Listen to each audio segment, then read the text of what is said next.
we just it was a little distracting that top Say that screen like topic. all of your streams don't start 30 minutes late. Look, today I was late for a lot of decisions of my own.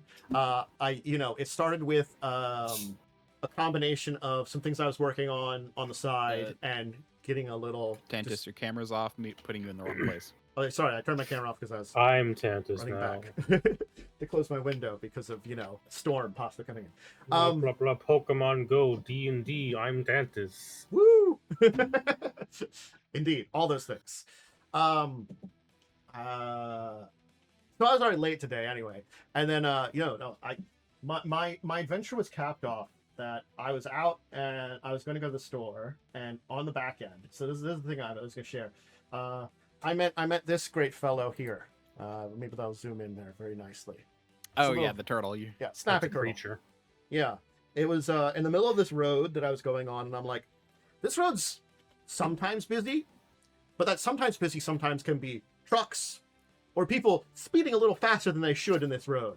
And so I'm like, turtle, we gotta get you off the road. So I went on an entire quest of poking a turtle in the ass till it crossed the road. I'm like, you want to go this direction? I'm just gonna, which I didn't have. I basically went and got like a scraper that was in our trunk, the trunk of the car I was in, and just kind of like poked it in the butt for a while. And I was like, come on, it's a snapping turtle too, so it's like the dinosaur of Pennsylvania. It's like the biggest reptile around here, and kind of a little mean of an asshole. So it puffed itself up and was like, I'm mean and threatening. Don't bother me. And I'm like, yes, you are. Good for you. They That are actually, threatening. that actually reminds me that I saw a fairy ring. Ooh, that's pretty. I tried to escape this mortal coil, but it didn't work. Yeah. But yeah, so it eventually did cross the road and start continuing its journey. And I'm like, good luck on you. Don't. It was probably hang out in the middle of the road because warming up. I'm assuming warm asphalt, sunlight, reptile. But yeah. There we go. Putting the phone up to the screen screwed up my the auto adjust lighting, and it screwed up my background because of it. I don't know if it fixes anything for me. I was blue the other day. I feel like I'm a little red this time. It never quite is the perfect. No, this is kind of normal. You really need to get a ring light. I think that'd help. Yeah. This one I don't think has one. There's a thing still on top. Well, no, a ring light. The last it goes around your camera. Yeah. The last one I had one of those. I just never used it. It was very bright. But this broke, so Yeah, it is very bright. Like I can blind myself by looking into mine. Yeah. That's why I just didn't use it ever really, because I was like, this is annoying. I don't want to be annoyed. I mean, you get used to it. Just like if you want to listen to your own voice, you get used to it. Yeah. Anyway, it's Discussing Tabletop. It's June 6th. We've reached June. Yay. Yay. Man. Blade's been a mod for 5 years. Yay. Jeez. But nice. Anyway. I think it's some interesting topics to hit up today. So, since I was on top screen for a while, maybe we should run into those and get started and get to we've switched around the deeper discussion topics, so don't mind when the thing down below will be incorrect. We just decided on one, when me and Worm were talking for a while here and taking up the opening here. But, so, okay. I guess we'll start with the basics of how everybody's week was, because I got to remember to ask that, as a start here, too. I like talking about that, especially if there's something interesting outside the tabletop world we were doing. Anyway, anything interesting happened, just in general. I mean, most of what I've been working on this week is prepping for the game tomorrow. Yeah. But I made progress. I actually mentioned on my stream that I found that the YouTuber RPG PhD kind of he talks about this, basically a lot of what he does, psychology, or like basically he talks about if you take a higher education topic and apply it to RPGs, or that's psychology or writing or that kind of stuff. Like it's kind of fun. I like just kind of the very the kind of lecture style. I go what you're saying. That seems deep. Yeah. Cool. Mama, how about your week? Anything interesting particular? Video games. Uh, Hi. So there was the Sony thing, oh God, and yes. then the Summer Games Fest has Hmm. begun. So there's been a lot of fun video game things. My favorite Resident Evil game is finally getting its remake. This makes me very happy. It Yeah. includes the single worst French accent I've ever heard in the trailer. The old lady. That's a Right? really bad French accent. I just went with it because I think I'm just used to bad French accents nowadays. Because it's so rare that we get a good French accent. Like I think the best I have is like I have heard someone more recently who is French speaking English, and you can hear the accent there too. But it's like I'm just so Yeah. used to Hollywood bad French accents. So lots of video games. I started a new book this week. It's been pretty good. Mm, There's a sci-fi novel called Old Man's War, which, okay. to give a brief summary, what if Starship Troopers, but every character is a 75-year-old. That seems interesting. Okay. Interesting. It's pretty good so far. Yeah, like there certainly was a lot of like random video game news, and I think that doesn't Resident Evil. I'm trying to think if there's anything that stood out for me that like I would really There's that love. God of War announcement that looked pretty cool. It's It looked got a neat. cube in it. I gotta be honest. I find the cube. I can understand why the cube is divisive, but I like the cube. I also like the cube. I think people who don't like the cube need more whimsy in their life. Yes, I agree. And here's the thing. As much as those people like to talk about like the serious tones, I'm like, I'm sorry. The level of whimsy in God of War, it's the thing is, I'm playing through the 2018 one. I'm doing a lot of just wandering around doing like 100%ing kind of stuff. And the amount of weird whimsical shit that happens along those journeys is just entertaining to me. And I'm like, yeah, if you just made the story, it's a lot like, not whimsy. 2018 have Mimir in it. Yes. Okay, yeah, I mean that's just Puck. Yeah. You just get Mimir, and it's just automatically some whimsy. He tells like some kind of story in such a way that's like this is like a horrific story, but he tells it in like such a weird, whimsical manner that's like wonderful.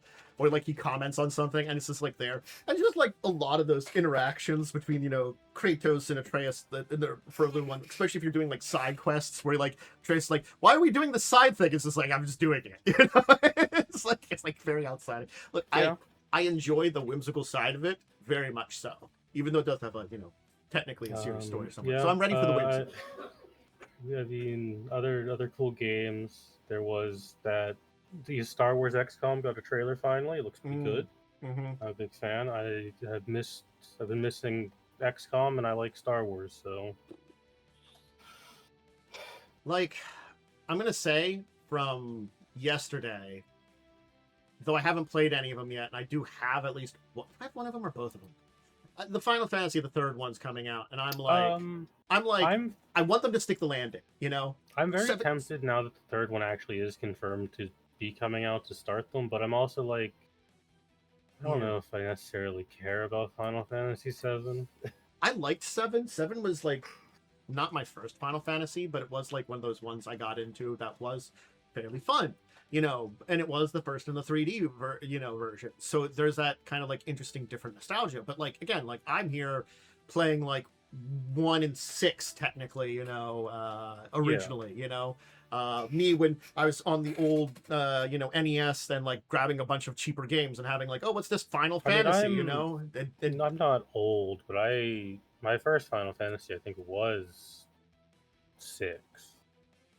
because I think my first real role-playing game was a relatively newer one, because as I said, I was like that late 90s into the early 90s kind of there into late Nintendo, early Super Nintendo was really I was getting into stuff. And like so I had that I think the first one was like Dragon Quest / Dragon Warrior 4 was really my first RPG with my brother. And then we got the Final Fantasy as a group of like I think it was like games from like one of like the like a rental place, so it's just a bunch of cheap games that they were like getting rid of or something. If we're being like technical, I never finished Final Fantasy VI when I was a kid. I knew that till I was an adult. But if we're gonna talk about what my first RPG I actually finished was, I am pretty sure it was Persona 3. Yeah. I do think that me and my brother as a team, we did finish Dragon Quest 4, Dragon War slash, like technically Dragon Warrior 4 at the time, you know, but we did finish that. So First game I ever beat was Spyro the Dragon. I think the first game I ever beat was Mario 64. trying to remember what we got. It was either Mario 64 or Ocarina of Time. Might have been one of the Zeldas, like the original Zelda or Zelda 2 or something. I don't think we beat Zelda 2. I think we built the original Zelda, but not Zelda 2, because Zelda 2 is a bitch. I like Zelda 2, but it's a bitch. Fair. You know. So. Yeah, hey, you know, video games. They're Video fun, games. they're good. Yeah. You know, those fun games we played in the 90s, it's led to us getting Tupac in a Yakuza game. So, you know, they're just using his likeness as a character for some reason. It's the thing is, like, even if you get permission from, like, the family, I'm like, why? He's dead. I don't know why you put him in here. Yeah, like, why? Like if there, especially because it is a period piece where I'm not saying that there weren't people Like, of African descent in the area of I Japan, mean, because some people showed up along with some of the folks. I'm gonna be 100% real with you. That went out the window the moment Snoop Dogg was in it. Yeah, like, it's just there's this level of, like, disconnect in that entire thing that I'm like, You know what? I'm gonna play that I game seem and to it's have gonna missed what make me game. cry. What's the name of the game? Oh my god, my brain now Oh, breaks. it's called Stranger Than Heaven. Stranger Than Heaven. It's the one by the people that work on It's- Yakuza games and stuff. It's a Yakuza. It's basically Yakuza 0 prequel. Yeah, because it's very Got it. period piece, like, you know, from various Is- periods in Japan. It looks like it's multiple has- periods. It's like, It's Pre- 5 periods, I Yeah. believe. It Yeah. has my favorite summary I've ever seen on like a pre-show thing is experience the journey of a man as he battles through 5 eras of Japan's history. yep, sounds about right. You know what? I'm gonna play it and it's gonna make me cry. Yeah. So I'm just trying to think of if from those, if there was anything else that was. The other big announcement for me was like Guild Wars 3 got announced, which is cool. Casually looking up SGF. Wolverine looked good on the announcements. PlayStation. But like, I'm a big old Wolverine fan, so I mean, I love Wolverine. I'll probably get that game. Yeah. Wolverine's my second favorite comic book character. My favorite is Captain America, which I know is boring. I feel the other thing that like was from the Sony thing earlier in the week may have been like, I'm just looking at the list from there. That I would have said something you pointed out was I guess like, am I the problem for this? Yes, but like maybe like the Tomb Raider thing. Oh, Like I liked the first game. I played the first game on mean, PlayStation. I played the Tomb Raider's remake on fun. PlayStation 2. Like, I just want to know if they can do a good job of like actually I mean, the way adding she more looked in story. that trailer, her pants were a little too tight, but Yeah. It's sort of like, I think the last time they tried to remake it, it was okay, but was like a weird I liked those remakes. Yeah, they weren't bad. They just were a weird like side path to it because it was like it was very different, a lot of weird. So I'm like, if you're remaking it a third time, either you're going to like stick to the original or like really swing for the fences. You kind of like half swung for the fences before. Yeah. So that's why it was like, it wasn't, I liked it, but I don't think it was like any better. It was kind of equal. I want you to like, you know, swing for the fences. You might still fail, but I recognize if you swing for the fences, like, there can always be problems. Kind of like, if we go back to Resident Evil, because we're getting another remake there, I see RE2 remake as a swing for the fences, RE3 remake as a not doing that, and there's a difference between those two games. RE4 remake kind of felt like a swing for the fences. Yeah. That's why I'm hoping for the best for Veronica, because they've waited a little bit of time and, not just gone off the coattails of another. I think they're going to stick it because, one, you need this to remake 5, or otherwise the story of 5 doesn't make sense. Yeah. So they're going to put a lot after it. Also, the only other game that I will note that was announced yesterday was the new Gundam game, which features the composer being Mick Gordon, the Doom guy. So I missed you it get with to the fight Doom as a Gundam to Doom music. Okay, that's interesting. And I think that's pretty cool because I like Gundam. Yeah, there was like some interesting game stuff like coming around, you know. And we That's got always the fun. Xbox showcase tomorrow. You know, I'm sure it'll be Halo and Gears, and then that's probably it because Fable got delayed to next year. just look at like that the one day I might play Alien Isolation 1. One day, then I can play the second one. I have a hot take. I think Alien Isolation is about 10 hours too long because it is a 20-hour game. That's the only reason I don't play it. I That's did really not the only enjoy reason. I enjoyed the first 10 hours. After that, didn't want to play it. Like I've watched some It people. also doesn't help that literally, like, you win halfway through and then have to win again. Yeah, and if the second game is also 20 hours long, I will not play it. Yeah. Plus. So yeah, I think that I don't think there was anything else particularly super interesting in my week other than that stuff there too. So that's a good way of saying it. It was a nice distraction in many ways here, of being like oh, there's some neat things which maybe I'll play down the line, maybe not. We'll see. So, all right, we should dive into some news because there's some interesting news to talk about. Hey, we have an update on the D&D Beyond's drops and stuff. It looks like they're walking back what they were talking about. Like the sharing. It's and almost stuff. like people were mad. Yeah. Again, like, I think we went about that very on the fence about what the good and bad about it either way is, but it sounds like the overall community reaction is if the GM gets it or the DM gets it, then whoever's playing with that DM should be able to access it, and not have to pay for it. Yeah, that is kind of the idea. See, the nice thing about this industry is you can still bully companies into submission. Yeah. Yep. So yeah, they're kind of working back some things there too.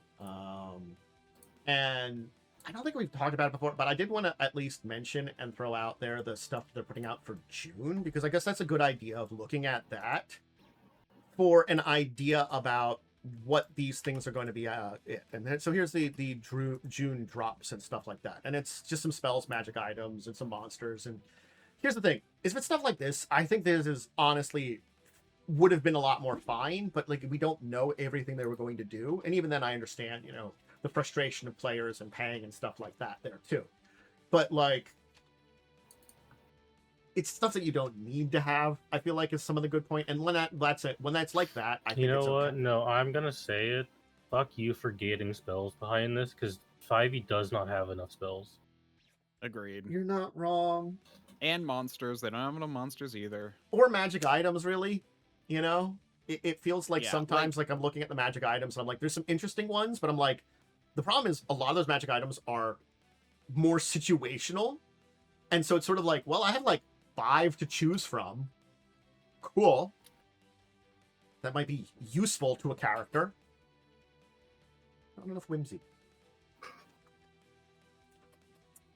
Like, yeah. So, okay, so you need more bags of trick. Like bags of trick are whimsy. So basically, the idea is you can buy them without a subscription now, and you can share them if you're the GM. Okay. Mm-hmm. So. Yeah, because having to have everyone buy them, because like the idea is then they would come out in a book eventually. Was the idea? Yeah. And that's when they'd be shareable. Also, at least it looks like on the D&D Beyond page, the monsters are just early access versions of what's coming in the Ravenloft book. But I mean, that's good too. The spells, however, do not say that. So yeah. Well, that was the idea. Like, even if it's not in the Ravenloft book, it might be in a future one. But honestly, if they want to just release content slowly with a subscription, it actually makes sense. Like, seriously, like they just need more content for their game. Like, that's a big problem with 5e, is there's just so little official content. And I think that's why the third-party community is so big, because there's just so little in the base game. Yeah. It's like they need more stuff like this in general, and gating it in the way that they just did was like a shot in the foot, So taking a step back. Oh, I think the storm is eating him. I'm still here. Hello? Yeah, you had a big, you froze. You froze for a solid like 2 or 3 seconds. Okay. I didn't notice on my end, so probably there's an internet hiccup that I didn't notice. Yeah. OBS still says it's funny okay. Is what's interesting is the stream didn't have any issues. It was just Discord, so I'll take that. I'll take that. If it's just a little hiccup in Discord. And now your voice and video are really out of sync. But Ooh, that's That's fine. fine. yay. It's not my problem. But mean, like, yeah. Maybe. Yeah, so honestly, if they release like Nope. a few spells a month, that'd be so nice. Yeah. And you know, these will end up online for free and Yep. on various websites anyways. So. Yep. They're also putting together something which is good, but again, it's like it's not the first time they've done this on anything in Wizards. The advisory groups, they're doing a D&D community advisory group, and I mean, like, this is good, but like, it's also like, if you have to have this, I feel like you're already working from a bit of a tone deaf direction, you know, where you don't know what your community wants. Well, so these are actually good. These are overall good because it is very likely that the people in charge don't know what the D&D community wants. And they're trying to make an effort of, well, maybe we should give them a little bit of what they want. True. So Just a crumb. yeah. So there's a list of group people here. Basically, it's meant to kind of help out, give some information, good faith discussions as part of the community, stuff like that. So, you know, rotate every year, I guess, or something, who's in there, but, you know, it's supposed to help out with that. So that seems like a good thing. Yeah, I mean, I know one of these people. I get that. No, okay, let's be real.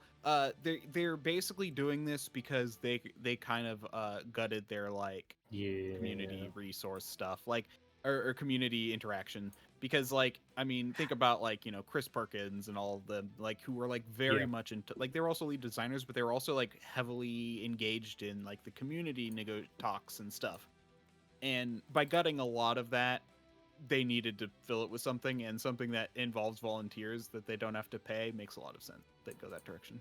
Yeah, they don't have to pay money to replace it with someone when they just have the kind of group that's there. Yeah.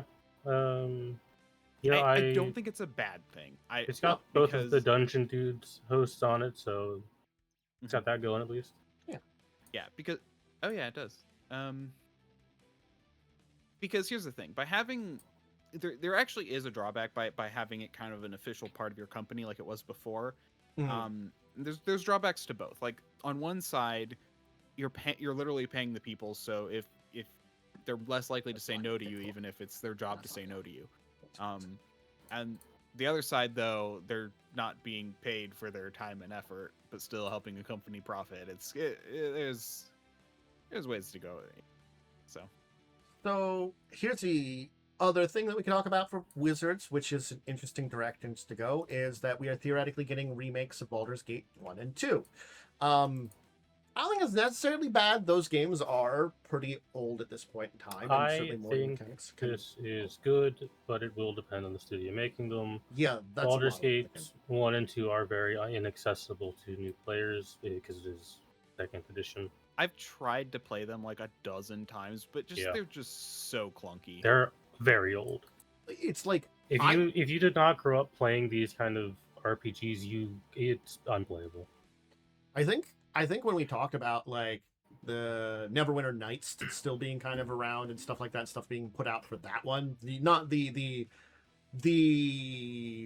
CRPG, I think it was, that was basically 3.0, 3.5.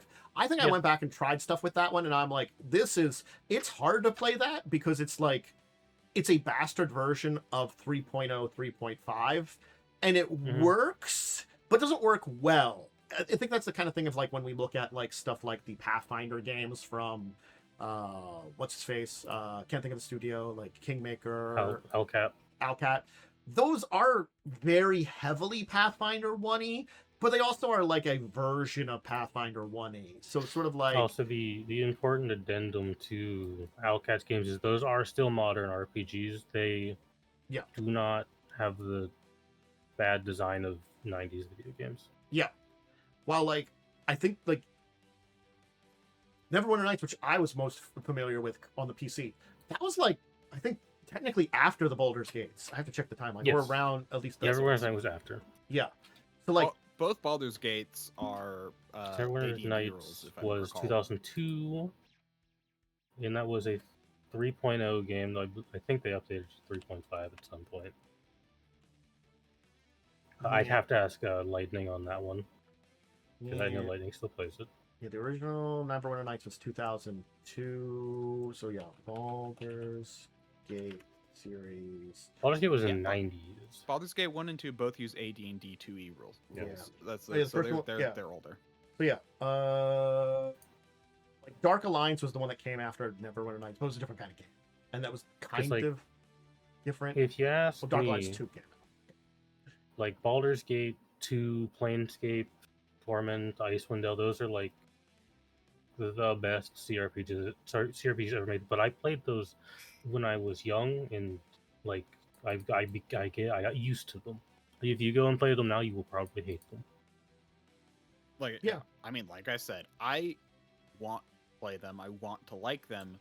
It's just, it's so slow. It's like even if you go so slow. Yeah, you can go to the remaster versions that are out. They technically are, but those remaster versions are of a system and a time where the clunkiness was a lot more acceptable because it was kind of the option you had for that type of game. You know, Well, the Baldur's Gate 1 and 2 remakes or remasters that they did, yeah, those are those are literally just like they're just kind of works. updated to work on modern systems. Yeah, that's Yeah. what I meant. They're just like There's also some graphical and bug fixes to them. So again, it's like one of these ones where a remake's not a bad idea for these games, just because it again, like It'll- good stories, good ideas, but it's a product of its time. you For know? me, just depends on who makes it. I'm gonna be honest. I actually think Baldur's this is a Gate. long time coming Yes, me too. and is really necessary because I mean, let's talk about Baldur's Gate 3 and let's talk about all the stuff D&D plays off of so much. Mhm. There's a lot of things, you know, Minsk, Boo, miniature giant space hamster, you know, all of this is Baldur's Gate 2, 1 and 2.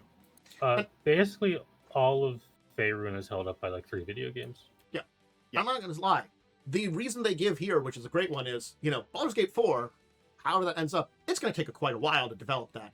And I these don't think games, Baldur's Gate 4 is ever going to happen. I'm just going to be real with you. I think they're going to cancel that shit. it might happen, but it might be like I mean, I think it might happen eventually, but I really do. I'm not one. I don't think it'll be as that great if they do go through with it. But I also think they're really using it as like a stopgap to try and keep people interested. yeah. I by think promising it. I think if it is going to manifest as something, it might be like in a decade or something like that. Kind of like it was before we had like a real version of like Baldur's Gate 2 into Baldur's Gate 3. It was quite a while in between there, we had the Dark Alliance series in between there, but the Dark Alliance series was a different thing entirely, It's like it was a long. It's been like 2 decades in between Baldur's Gate 2, Baldur's Gate 3. Oh, I'm just thinking about that now. Yes. Yeah, Jesus. So I can see like things not working out well now, but maybe in like 20 years we'll have like an actual Baldur's Gate 4 or something. I don't know. I don't want to be that cynical, but it might be that cynical. It feels a little like that. But this will at least be something good, and it doesn't take as long. Yes, a remake does require more work, and you probably have to expand on things, but you have a baseline of stuff. You have a direction you have an art direction, you have a character direction, you have a story direction. Hey, a lot of the stuff you need for making a video game has already begun. There's a lot of work behind it, and of course expanding on some of these things, which helps for a remake. But yeah, you're at least in the right direction. Yes. So hey, so that's that one. Space 1889 is returning. We haven't talked about that in years, but it seems like they are going to be getting a new edition from Strange Owl Games. It seems like they've put up a backer kit that they're going to be doing, but it's not going to be live for a couple of days. It seems like they are doing a update on the original system. This is the weird spacefaring steampunk game. We talked about it where ether was discovered and it could travel to planets. The planets were very steampunk Victorian rather than like how they actually are. So how would have Jules Verne would have imagined like Mars and Venus and stuff back in those days. But they are also Of course, again, because they can't advertise it properly, they're also having some converted rules to 5e in there because, of course, you can't do that nowadays without having that, which isn't a bad thing either, because honestly, some of the ideas about this would be kind of interesting and maybe work better than other spacefaring games, because this is like steampunk spacefaring, True. That feels like it would work a lot better in a using the D&D fantasy setting, originally. So yeah. Yeah. Ether. Gotta love back when people thought ether was like what outer space was made out of. Yeah. But yeah, it seems like it's an interesting selection of like beings you could be. I guess I'm not sure if that's both 5th edition and the normal set, but I guess the species are like, you can be an ogre, which is like a Dr. Jekyll, Mr. Hyde kind of creature, human, Martian, Venusian, a clockwork automaton from Mars, or the mysterious inhabitants of the moon. I mean, this is like very like Jules Verne pulp kind of storytelling, and I'm down for it. It's funny, Yep.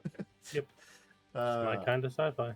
Yeah, it's whimsy sci-fi too, because it can have its like dark moments, but there's just a whimsy about like a weird steampunk sci-fi anyway. So yeah, so that's the launch thing is going to launch in a couple days. If you want to check it out, it's definitely one that we talked about many years ago when they had the last edition they were working on. But speaking of some new IPs, so apparently the children will be yearning for the mines because we're getting a Frostpunk RPG. That's depressing. I don't know if I want to play that one. I mean, it kind of is. I'm like, it's if it's going to be as like bad as like the actual like that's the thing. They have to make the role-playing game a little bit more like hopeful, because I'm sorry, the problem with like when you play the actual game, it's made to like have you probably fail a lot of times, so everybody freezes to goddamn death, yeah. So it's interesting to think about the direction that they would take an RPG based upon that. Like the concept of a frozen world trying to survive, yeah, it's depressing, but like there's a lot of depressing grimdark settings. But like Punk does take it to like a new level sometimes. As I said, with the Droke, like there's options of like sending the kids to work because you need more labor. Feed the people sawdust. Yeah. I don't think you can make choices like that in a TTRPG unless you're doing like a management one, which is not impossible. But like, yeah. It's kind of interesting. I wonder if they're gonna have like city building rules. But yeah, it's very much like it's got an interesting story. It's got an interesting setting. I mean, I feel like they could have made this just a module or like a setting book for another RPG, but I don't know. I mean, like, I feel like there's a lot of like small things right now where I'm like, you could have just made this a setting book for something else, or used an established system like the 2D20 system from Modiphius. No, Modiphius, yeah. Or 5e, or there's lots of stuff. But I if you want to make your own, sure, it's just extra work. Yeah. So that'll be retail a little later this month. So maybe we'll hear some things about how well that works. And that's Catalyst is working on that. So Catalyst Game Labs is working. So what else is Catalyst make? Shadowrun and BattleTech is Catalyst. Yeah. Okay, they do Shadowrun. That's where I've heard it. Okay. So I'm curious if since they do Shadowrun, BattleTech, and a couple other smaller ones, they could be developing their own complete something. Or based on they're spinning up BattleTech again, so yeah. They are releasing some interesting stuff for that too. So speaking of horrific apocalypses, instead of one that's frosty, how about one that's insect bane? So we're getting Tales of the Kytin Age, which apparently is post-apocalyptic insects. So it'd be Tales of the Kytin Age. You're right, and I didn't say it that way because I thought Kytin would do the CH, but it's I mean, obviously, you're supposed to spell it Cicthen. Yeah. No, IN. But like, yeah, clearly it's meant to be Kytin Age if it's bugs. again, it's my brain didn't want to go that direction because that's not how Kytin spelled, you know. Mhm. Look, they got creative with the spelling. I get it. It is confusing, but context makes it. Yeah. There's again, like Understandable. this feels like something that I'm surprised hasn't been explored, because a lot of like sci-fi movies and like, you know, sci-fi original movies have giant insects or monsters that way or something like this. This is not something that hasn't been explored in media before. So it's just, I'm surprised that we haven't had the, you know, giant insect apocalypse book yet. You know, so it's interesting enough. But yeah. So, it's a world of giant mutated insects. So enjoy, and it'll be out soon. So there's a link to it. Where's it out? Let me just check. Link, because I didn't grab the link. I'll have to get a date, because I didn't see a They have a easy date. Their webpage. I'll link the webpage too here from there. Yeah, it's in the works. Yeah. So it's interesting enough. An interesting kind of like idea of, you know, it sounds like people went into stasis and came out in like a new planet that they had to kind of rediscover, like covered in like weird funguses and giant insects and stuff like that, you know. So neat enough. Interesting. Anyway, that's it. We can go to some news that's probably less good and talk about Hasbro, because they're launching an AI studio, because of course they are. They want investors. I'm calling it that. That's what this is for. It's primarily that, yeah. Like, let me put it this way: like, you literally can't get investors right now without having AI. In Nope. You need somewhere. to slap AI on something to get investors, because like this is gonna literally go nowhere. Yeah. This is going to cost Hasbro more to run if they actually do anything with it. That's the problem, is like Hasbro's in bad enough shape without like Wizards and all their stuff. So it's sort of like, it's just a bad idea to actually do this and stuff like that. Oh yeah, no, I mean, if they ever try to do this, it will just kill their company.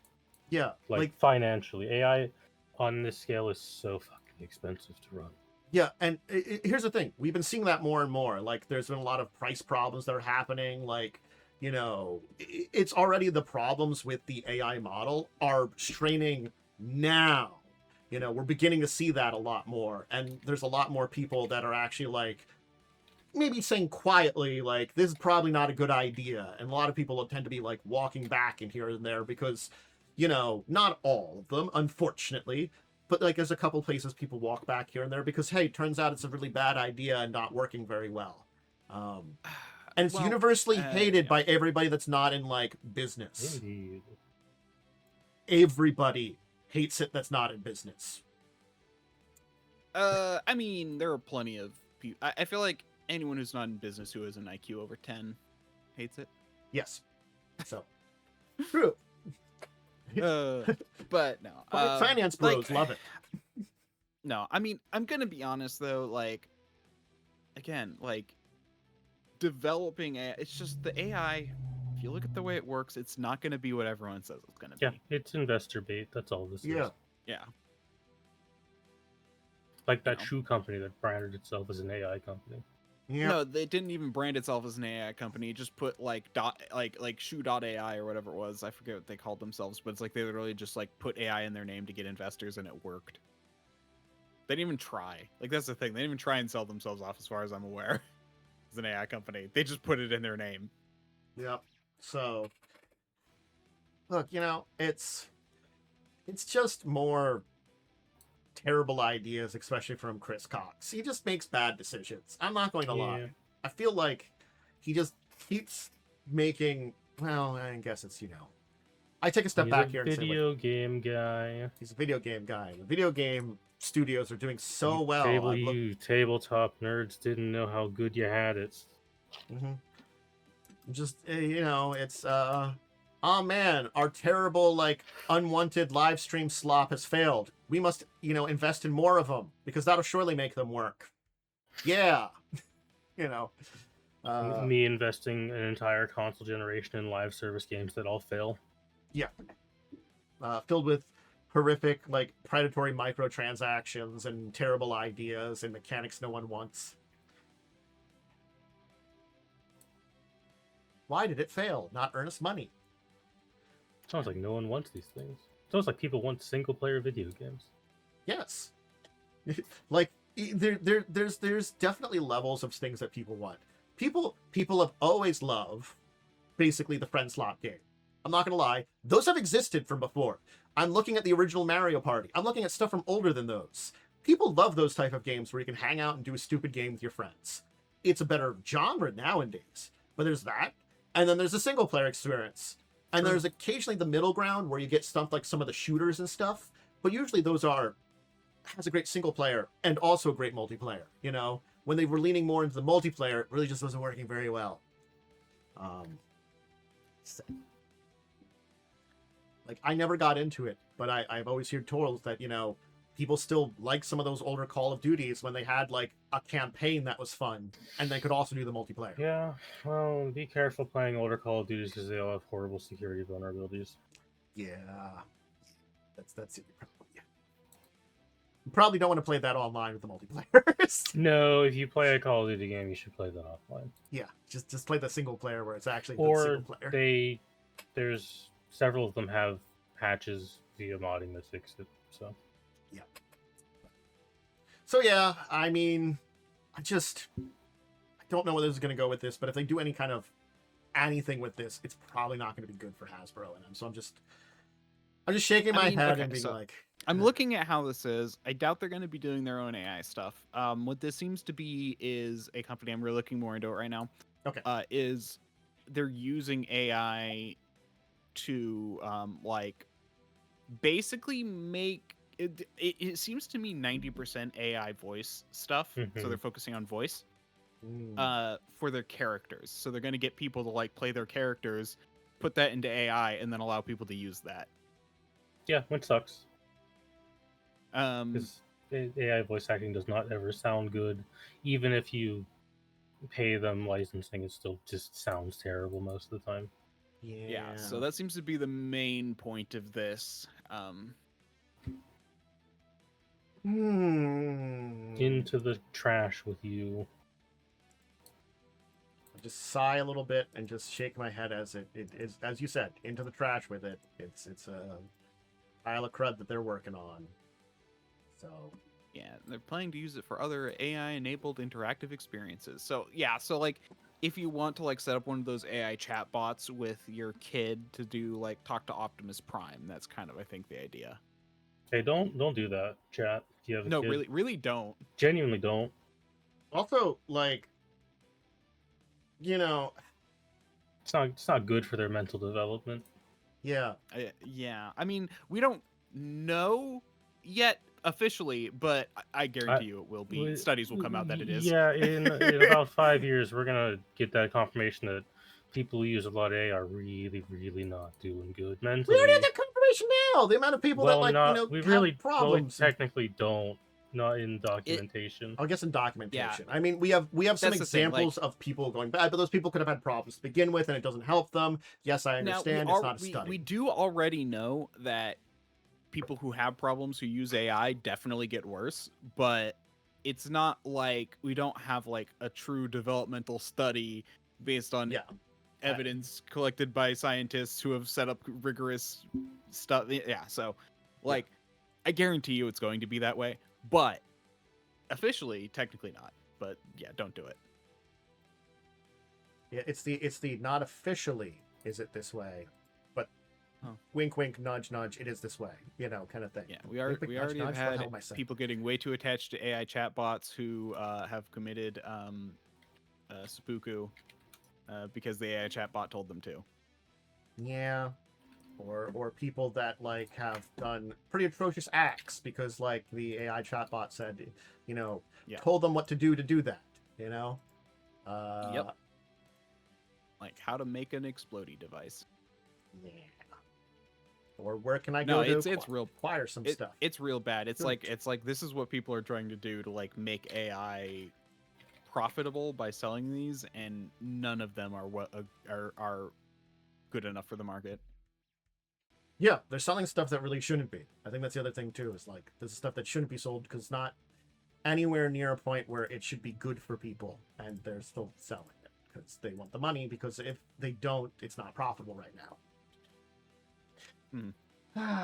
So Hasbro and its horrific AI studio, which will do something horrible probably and cost them a bunch of money. Yep.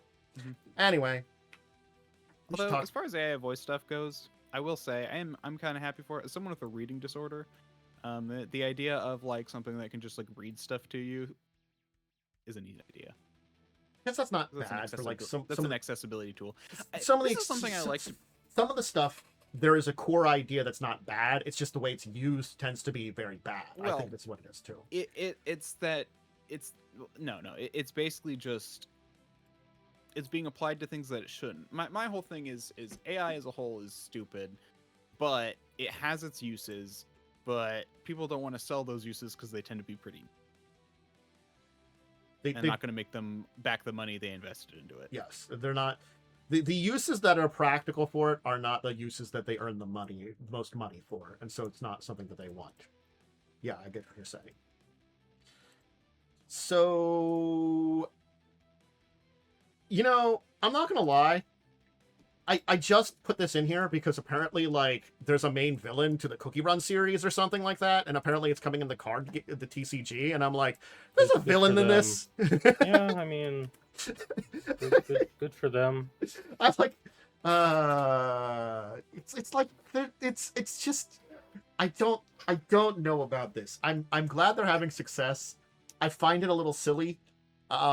But apparently, like, it's a weird thing that, like, I've heard a number of people talk about here and there over the last year about it, how people, do stuff with this game, and I'm like, what, really? But apparently the card game is decent enough, and they're getting their main villain in card form and stuff like that. Good for them. Yeah, good for them. Good for them. Unfortunately, we have to talk about the news of the loss of someone pretty great in the artistic world. John Blanche has passed away. One of the most important artists for tabletop media. Yeah. A lot of the, like, main... Beyond the big one that I can talk about is a lot of the main art that you find for Warhammer 40k that defined it in a lot of ways were his work. He largely is largely the creator of the grim dark arts, though. Yeah, I think as much as there's a lot of color to some of his style that probably doesn't work as well in 40k now, I think a lot of the style of how it shows still is affected by that. It's he defined the design of a lot of things now. I think that's some of the thing you can kind of say about it is, even if there's slight changes or variations or evolution of things now, there is a style about 40k that is intrinsically and always will be his. We're not going to get away from that. He did some work on a lot of other different things too. Well known for his lot of contributions to things like White Dwarf and stuff. And he retired in 2023, so he's been around for quite a while. He's only retired for like 3 years now. So when he left Games Workshop, it was devastating. May he rest in peace. Yeah. So, and a very important figure in, like, I guess definitely a lot of the fantasy style, and especially like Warhammer 40k. So, yeah, big type. Unfortunately, I have to bounce now. Oh, okay. Things have come up. Enjoy, have fun. Hey, I'll switch us over to two-player. Yeah, good luck. I'll switch back over to two-player. We're on the back end there. So, we almost didn't have a Momo because I had a power outage earlier, but came back certainly in time for the show here as we were just talking about stuff. So it was fine. We were ready for no Momo. Asmodee is doing something with Chuck E. Cheese's for I don't know what reason here, but apparently it's doing something with Chuck E. Cheese. I guess games based on it or something like that. It looks like we're games at there. Spotted game and experiences as Chuck E. Cheese centers. So they have the Spotted game that they're putting in there, but I don't know how the collaboration is a two-way street or one-way where they're putting in games that are based upon stuff that Asmodee has in Chuck E. Cheese spots. or if they're going to do stuff that's based on them too. At very least, it's interesting to have kids party like arcade games based around stuff from Asmodee. I don't think it's necessarily bad, but it's a weird direction to go because also, I guess Chuck E. Cheese is still alive to a good degree. Popular enough? I don't know. Yeah. I felt like, post the plague, post COVID, things were a little different in a lot of ways for a lot of these places here. So, I mean, I guess it's still like slightly terrible pizza and fights. Because I think with the alcohol. idea of Spot It is to like find things. Well, yeah. Well, like, I think I'm not saying that this as a game wouldn't be a bad to add into these places, but like, it's an interesting thing because I didn't see. I don't know how successful Chuck E. Cheese is right now is the thing I'm going to say. So it's like an interesting thing. And is it going to be more than just Spotted or stuff here? I don't think they say. Okay, so Spot It, the game, is basically you draw 2 cards and then you have to find what matches in them. Yeah. Um. So I'm assuming it's some kind of like probably semi-digital or arcade style version of it or something like that. Because I guess you can have like a physical arcade game too. Yeah. There's gonna be like, a version that has Chuck E. Cheese stuff on it, and then Yeah. they're gonna have Ooh. something with it at the stores themselves, probably. It's an interesting. I think beyond like I don't think it's a terrible idea in concept for what that is. It's just like an interesting kind of group to deal with and make something with. I think for Asmodee. Yeah. I think that's kind of my like direction with it. Is like, Chuck E. Cheese. it's sort of that kind of like look and think of like Chuck E. Cheese. Really, that's who you're making a deal with? Okay. Mhm. Oh, you got I mean, it's 5 a chunks kid's within game. an hour. I think I have like one within an hour that I know about. There might be a second one that I just don't know about. I got to be honest. But I guess that's kind of like an interesting thing is there's more of them than you think. I know of one nearby. There just is more than them than I think at this point in time, and they are more successful than I think they are. Maybe that's just my miseducation that they've like had a good comeback and are doing solid now. I just don't know that. So if they are, good on them. I don't bust them. I never really. I think I went to a Chuck E. Cheese once. Didn't really have a good time. It was someone's party they had. But like I never used it as a party place and stuff like that. Fun fact: if you order pizza on like DoorDash or those other apps, and you find Pascali's Pizza and Wings, that's Chuck E. Cheese. Have you heard of that? Yes, I've heard of that. They actually at least confess to that now. They're like, yeah, that's us. Don't worry about it. If you still want it, fine. I mean, no. Apparently, it's really good pizza, but people just didn't think people would buy it if it was associated with a kid's restaurant. I think it's because their pizza has gone through a kind of like mixed bag, and I think it's also depends on the location too. So again, like all places, especially chain restaurants, your value, your experience will vary. Like I hear horror stories about like certain places, like Applebee's and Fridays. I'm not gonna lie, the ones that are within like 20 to 30 minutes of me are perfectly fine and really good. I never have any problems with them, and there's never an issue with them. It might just be that I've got the good ones. I can say that because they might not be the best, but they're pretty good. Or like, it's like I really loved it was Denny's. Denny's that I had in San Antonio was the best there was. The Denny's that's nearby to me sucks. The one I want to go to it is awful.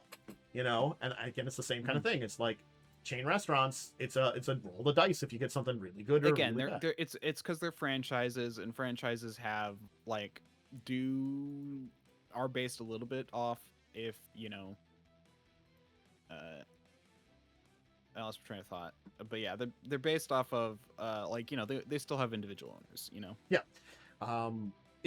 There is, certainly speaking, a baseline that they usually have, but it's a roll of the dice about how You know, they have to do certain things for the franchise, but after that, it's a matter of individuals at that point in time. So it's a roll the dice if that individual's really good.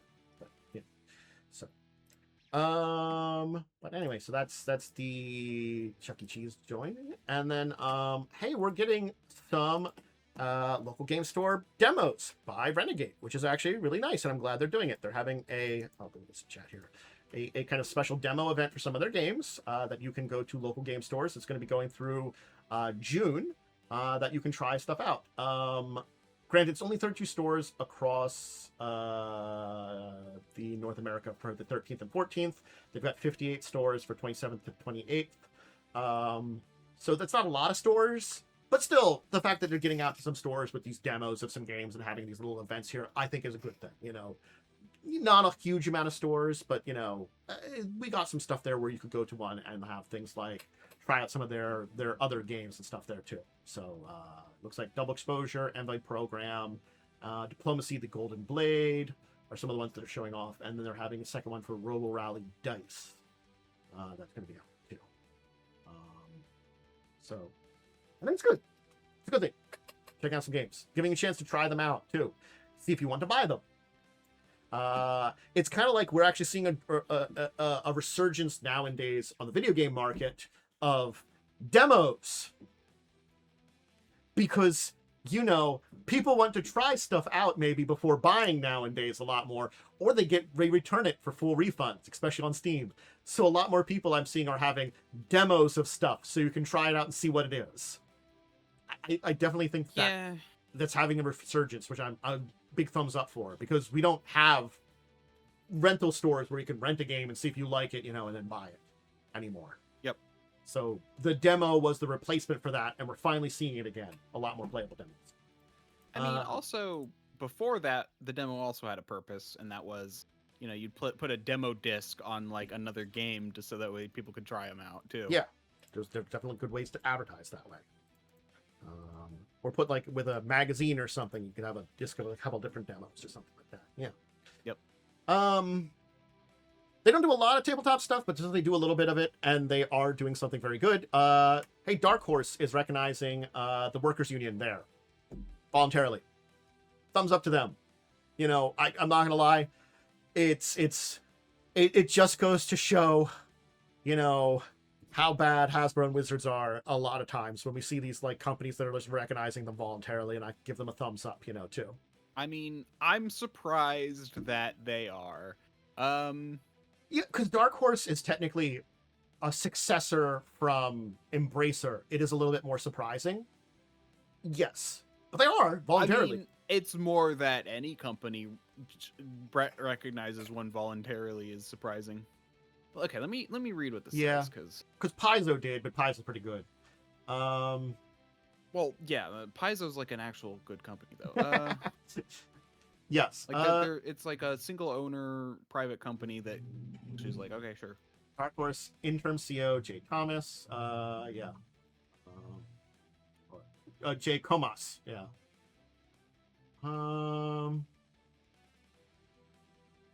Yeah, that's interesting. I mean, to be fair, it's possible they saw the writing on the wall anyway. You know. Yeah. Because sometimes things can be. Because this is the thing. Like, I actually saw I watched a whole video about how unions work recently, and like how you're supposed to like get them, and like all the ways union busting exists. Yeah. I mean, let's like if you're trying to start a union, let's be real. Because we live in a what is it called? No, gosh, what is that called? Where it's like no questions asked, hiring and firing. Trying to remember what that's called. I don't know the term for it, but I know what you're talking about. Yes. But yes, I do not know the term for that off the top of my head.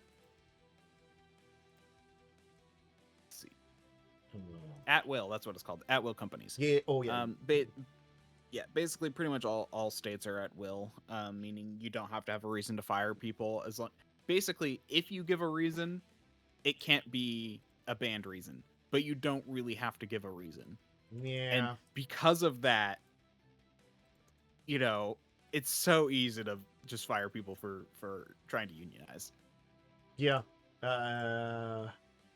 The at will stuff has been a plague that we got a lot of those kind of passed in a lot of ways, and it just goes to show. Well, I you mean, know, literally 49 out of 50 states are at will companies, so it does mean you can leave your company without saying anything. Literally, if you just walk out the door and never return, you cannot be harmed legally for it.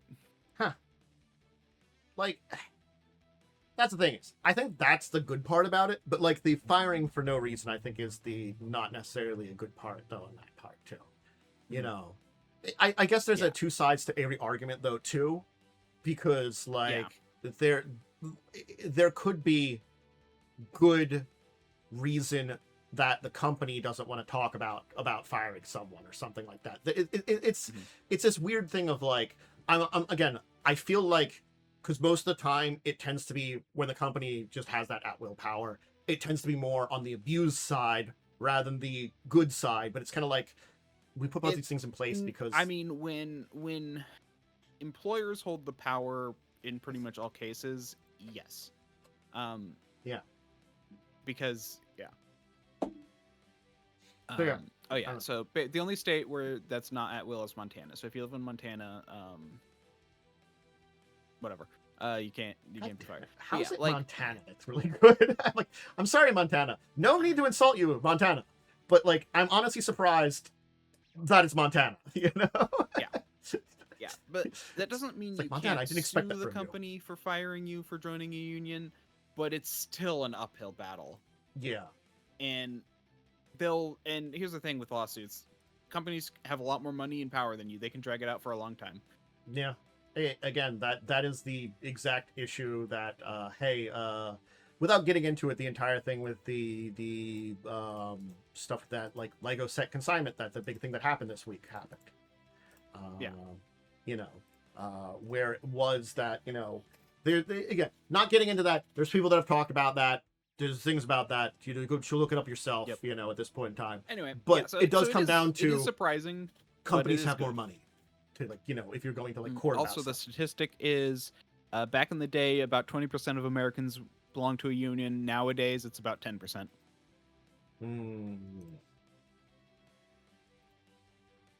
Yep. So we need to get those numbers up. Yeah. Again, I think it's also good to have more of them around in that level too, because it does create the, you know, threat of possibly organizing and stuff like that. That does keep. They're a double. Unions are a double-edged sword. Yes. But they. But basically, history has proven they are far. They are far more. They do far more good for workers than harm for workers. Yes. They tend to be better, and the only way that you can replace them is having decent, like, honestly, labor laws, which we don't have. Honestly, I really think we should have unions be a government agency. It wouldn't be bad either, yeah. Rather than having them be independent agencies. Would improve it too, yeah. Yeah, so. Nope. Mm-hmm.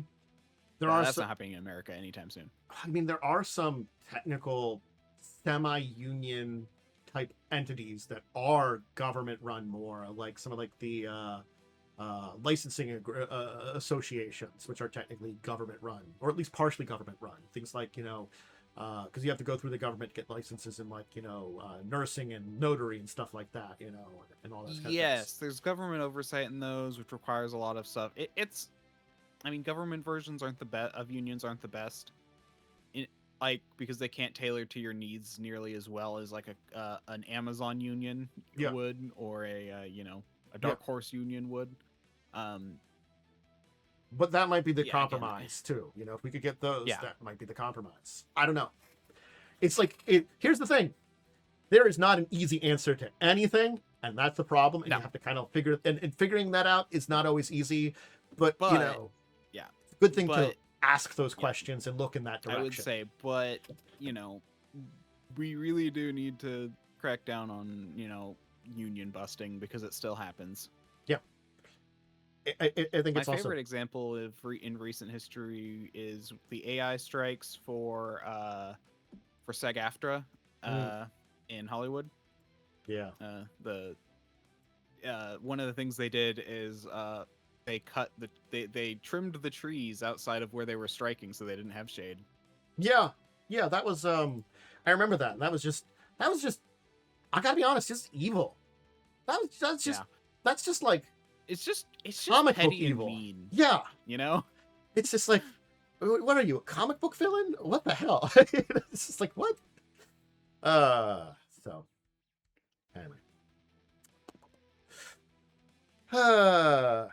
So we have a different topic here. I was originally going to, because this is the one I chose when Momo wasn't going to be here, point crawl, because I had a topic when Momo was going to be here. I switched it to point crawl, but now we're going to save this for another day because you had educated me on point crawl, and I was going to have you kind of like just go back over it. We could discuss it more. I had a different topic now, but now we came up with another topic that we're talking about at the beginning of that, so we should just do that one. So ignore the point crawl down there.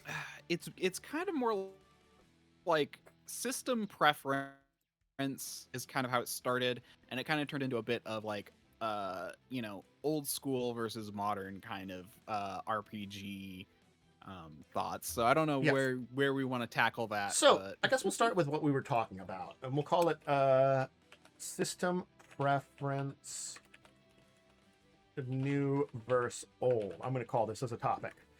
So the idea is this, and this is the kind of thing that we were talking about. I've been talking about what I'm going to do after Shadowrun's done. I want to do a third game because I want to rotate through 3. I think what I'll do is I will do some second edition adventures, which I will. I'll just talk about this now because I'll discuss this. What I was thinking about doing was doing a kind of switching between the two. And what I mean by that for second edition, which I'll get back to, is we go over to the castle and have some adventures based around the castle. And then we switch back to your characters over in the city of the Sky People, and we do some adventures there. And we kind of like do the two sides of it and draw them together. And I thought that would be really cool, so they kind of do parallel stories. Yeah, because there's stuff going on over there, and we kind of explore that, and then we go over and back to you guys and explore your trying to like kind of meet up with them, and then we can have that kind of jolt through stories. And I don't know if we do a thing where you play all the characters together, but that would be kind of a challenge. But maybe we could choose some preferences or have some kind of story where one team takes over, but you meet your own guys as NPCs, so you can kind of use them or something like that. That might be fun or something too. And I think that would be an interesting way of doing the two different directions. And then I could kind of explore the overall story I was going to tell for that other world there, because I did want to explore the other world there and some of the stories I could tell there in a more interesting way, than I originally was planning for it back in the day of Madness of the Land. So that's kind of my plan there. And then, of course, I would consider the Shadowrun. And then I was thinking, and I was like looking, and I was like, an easy one to do would be Pathfinder 1. I've got a whole bunch of books and stuff like that. It's just the question of that was I would want to explore something that would be not a large adventure.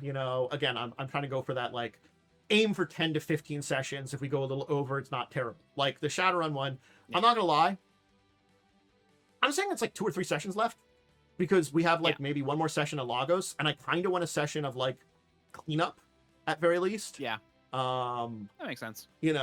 Because there's a lot of stories to kind of finish up, to tell what's kind of setting up and then finishing the adventure here, where again this one will be kind of cut and dry. Whether or not Frosty comes back and was like, hey, I got this other mission we can do, or something like that. That might be sometime in the future. That's technically what the book series does, is Frosty shows up again and is like, hey, I worked well with you guys. We dealt with stuff here. Or maybe Frosty shows up and is like, hey, we got that map and all, but we didn't get that item back from Samriel, but I actually got a lead on that.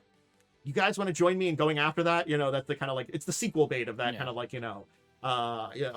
we can get back to this mission that neither of us finished, kind of things. I don't know if that's what it is for the next book, but I know there's something that catches you back up in the entire web of what's the multiple books here, dealing with these hey, it's artifact based. Yep. But I was exploring that. Those what I was saying. So we were talking about it a little bit here, and we're talking about the differences between D&D and its evolution through 3.0, 3.5 to Pathfinder. Well, and then what came up is you mentioned you wanted to run a Pathfinder module or something. Yeah. And I was like, I'm still not entirely sure. I'll give it another shot, but I was very kind of disappointed with Pathfinder 1E. Yeah. I think and that kind of turned into You know, and the Tanta said, well, it was better than 2. Well, not like directly, but he's like, yeah, well, I liked it a little bit better than 2E. And I'm like, well, I think it's because of the mentality of 2E. Yeah, I think People it's have. yeah. And it was one of these things about like, and I think we were talking about, and just to summarize the issues that we were diving into, is that AD&D as a system is a lot more rules light than you'd think it is. It does have very hard rules, but there's a lot of stuff they don't talk about, and you have to kind of like be creative or improvise or come up with ideas a lot easier. And the thing is, I was also thinking about this. That's theoretically supposed to be the essence of 5e, but no one ever plays it like that.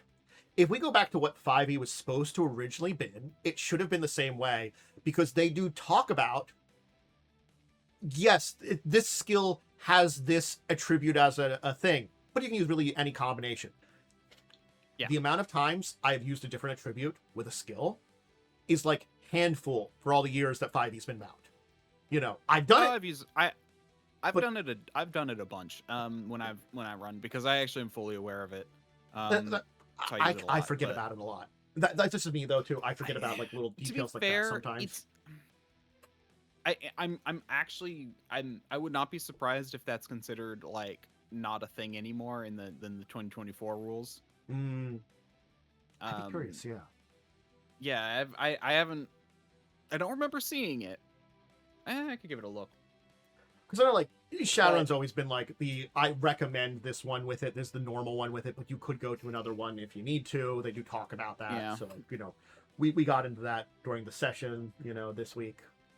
But yeah, like, I mean, when it comes down to it, though, like, yeah, but there are hard rules. Like anything. In fact, it kind of reminds me of a design philosophy I heard called crispy edge, soft middle. Where the rules are a scaffolding, basically, but everything else inside is fluid. You know? Yeah. They're there to kind of make a container for everything else. And that's, I think, kind of a lot more of the design philosophy behind 2E. Yeah. Like AD&D. They're meant to facilitate things more than they are meant to like be the structure. But when people play it to be the structure, which is actually a much more modern idea. Modern designs tend to lead more hard to one or the other, where it's either very freeform or very hard rules. Yeah. But you know, it's there's both positives and negatives to that, and that's the thing. Like, you know, if you want to have very hard rules, that does create a whole lot of structure so everyone knows what's going on constantly. In fact, this is kind of what I don't like about Pathfinder 1E. It's so hard on its rules that there is almost no room for like creativity, in my opinion. And you know what? Putting it that way, I think I now kind of realize why I hate Pathfinder 1E. It's just, if I want to say, okay, well, I take this flask that was on the guy's belt and smash it against his head. It's like, okay, well, you need to, do you have disarm proficiency? Do you have the okay, you don't have this feat, so you roll at a -4. Okay, you smash it over his head. Okay, you don't have poison thing, so you take splash damage. It's just like it turns into this whole thing. Yes, you know, it would be a series of things. Is you would have to roll some kind of disarm check. You'd have to worry about it poisoning you. You would have to worry about like, oh, it's an improvised weapon or something like that. You know, all those kind of things. That it's a lot of like stuff set up that makes it very difficult to do that in a lot of ways. That is a very solid like there's already a rule for that in a lot of ways, and I think that's the problem is you can't be as creative sometimes because if there's already a rule for that, you're gonna have to deal with those rules, and that kind of constraints builds and stuff a lot of ways. Granted, the rules become constraining rather than freeing. Yeah. And that's kind of, and some people like that though. Some people like how rigid it is. I mean, I think that's kind of where Momo sits with it. I mean, I think that's why he adds a whole bunch of rules to 5e. Not to like speak for him, but that's just kind of the feeling I get. Yeah. where he likes to create a whole bunch of rules to make things more concrete. And that's fine for some people. That's totally fine. Like I don't think it's good or bad. I just think it's a different way of thinking about it. And I think It's it's just not the way I like. Yeah, it's to the think tonal about shift that occurred with 3.0 when Wizards took over. In that tonal shift, in attempting to fix a lot of the issues that AD&D had. And I'm not saying they're like, because AD&D, it still had some issues and some stuff, and like, I'm not going to lie, it is a very brutal system in a lot of ways. So they sought to taper that brutality, I think, in a lot of ways. I feel like, to make it like it's still, you can still die, but it's not like, I make a mistake, I explode kind of thing, as it's, again, that less deadly of a system in a lot of ways and less brutal in a lot of system, but also kind of taper out things. Like they replaced Thaco, which, again, if you understand Thaco's fine. It's not a problem. I think we've talked about it years ago at this point in time, but it's not really a problem. But it is a different level of understanding that, like, simple numbers are a lot easier in a lot of ways. Just to go back on something, I did find it. Yeah, so they do still say you can use different abilities for different skills, different ability scores for different skills. Yeah. In 5.5. Again, it's so few times people remember to actually do that. It could come up though, but you just have to remember to do that. Mm-hmm.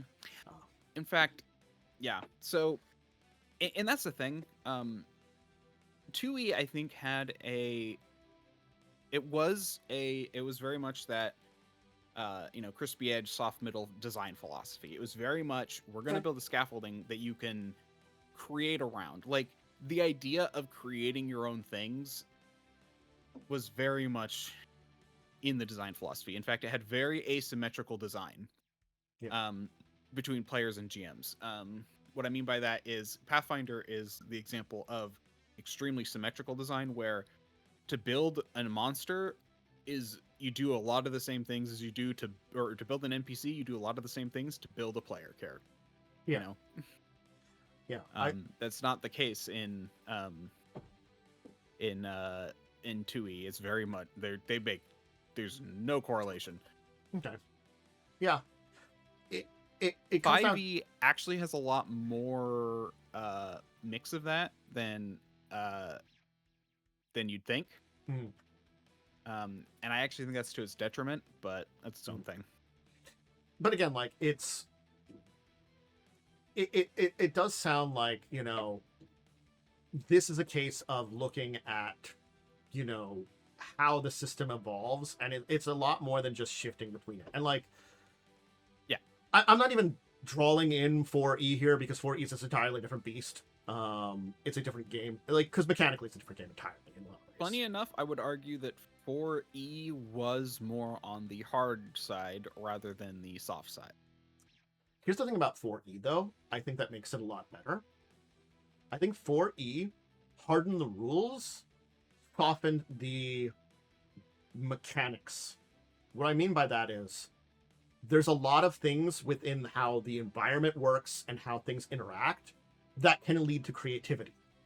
Like, the amount of interesting creative stuff I remember doing for the 4E game I was in was very fun, but we could be creative with our abilities. Like, I just always remember a bunch of us basically surrounded a enemy that one of our characters pushed into a fire. We basically were like, well, you can't get out, now you're just burning and taking fire damage, enjoy, that was like manipulating the environment and the board and stuff like that, and it allows for more creativity that way in a lot of ways.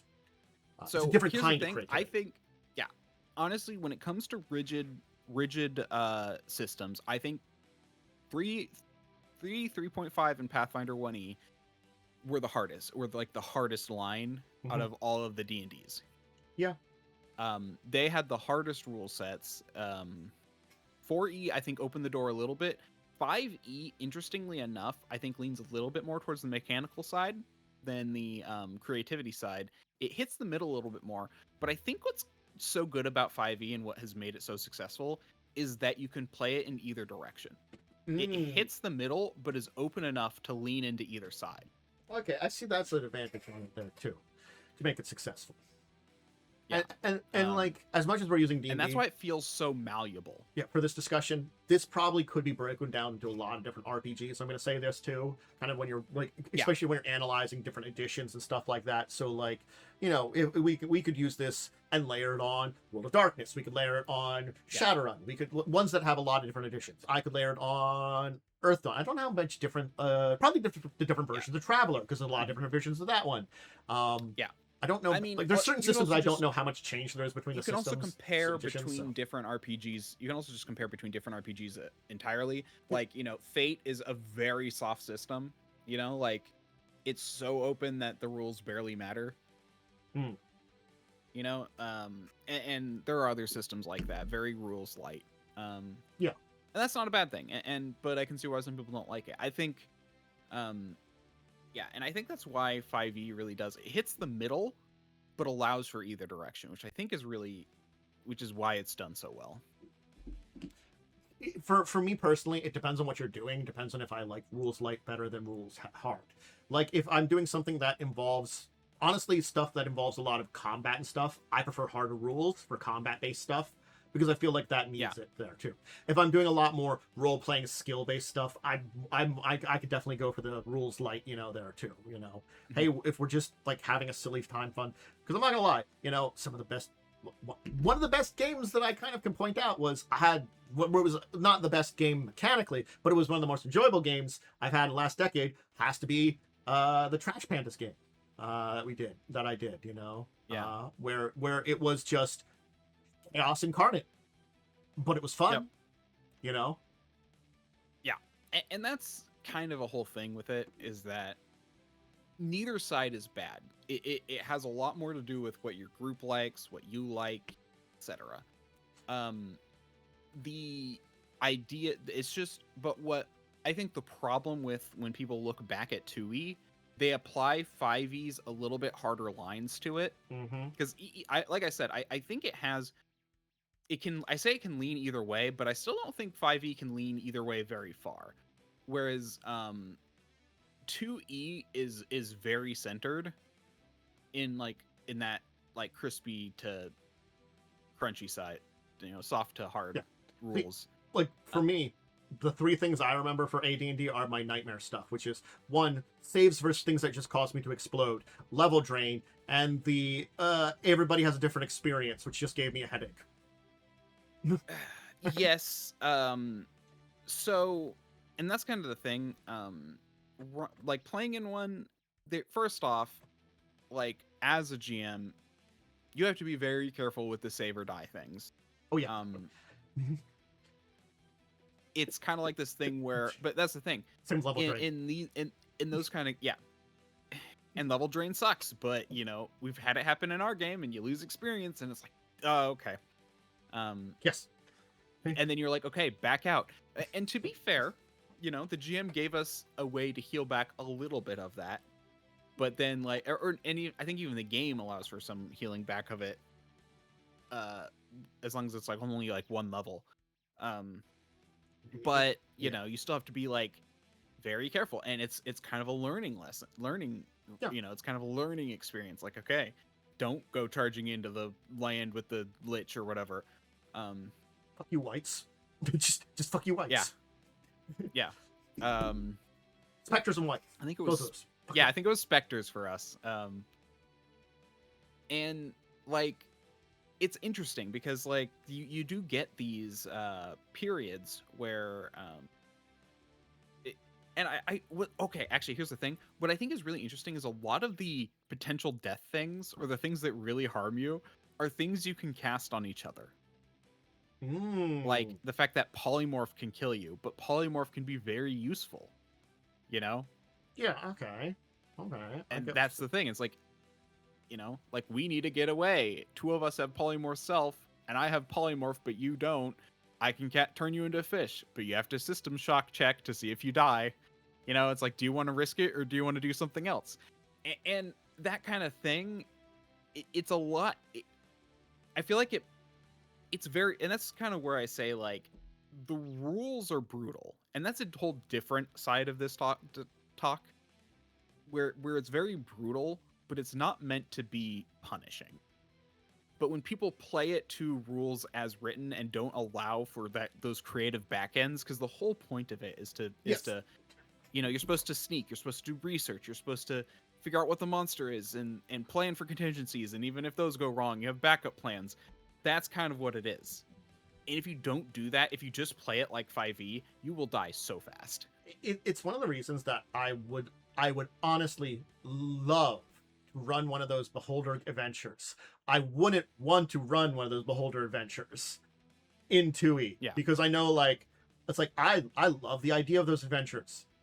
They would suck to play against in 2e, and I know that, so I'm like, I want to throw players against this. I wouldn't want to play against this. Why would I want to throw players against it? You know, it's like, it's these cool adventures that I'm like, ugh. And again, I would not be against visiting 2e again and playing 2e. But the thing is, I wouldn't want to deal with that stuff very much. I'm not a fan of that stuff. And that's what I look back at as someone that looks back at. But I have a lot of experience over those things there too, you know? And it's that entire thing of like, I think third edition was in many ways an overcorrection of some of those issues. I agree. And it's they looked at those things and overcorrected and threw a lot more rules in there. And in between, I'm putting 3.5 Pathfinder together because they're really like the evolution of the same game. Yeah, that's what I'm saying there, you know, too. So it's like, you know, and that's kind of that evolution there too. And, you know, if we were to say, like, comparing all these, this kind of breaks down the different directions on a lot of games here too. You know, when you're looking for a game to play, what edition to play, these questions here, these are mechanic questions that you have to kind of ask yourself, is how loose, how hard the rules are, how brutal, how easy the rules are, how easy it's for a character to die, how difficult is it for a character to die. These questions break down, and you really have to be asking these about these different things and understand the system you're going to run at. It's the difference between, like, I'm going to run a D&D game, or maybe I want to do the extra work and run a 3.5 game using that Beholder stuff, because maybe it's safer, and yes, the rules are a little crunchier there, but maybe that keeps the players safe. Because I'm not going to lie, I'm not going to do 5th edition. 5th edition made Beholders, like, they ramped them up to, like, well, a couple more levels. They were pretty difficult, but like Baldur CR floats a lot. They made them like their own legendary monster with like a lot of legendary actions. You know, you used to be able to fight multiple. You really shouldn't now. 5th edition, you should not fight multiple Beholders. I'm not gonna lie, fighting multiple Beholders in older editions, not fun, but possible. Not by 5th edition. At mindset at very least.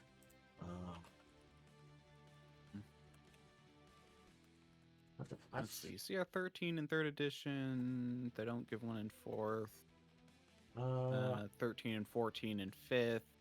And they don't give their hit dice on here. So yeah, I have to look. Yeah, I don't have a good level in 4th. 3rd edition was just 13.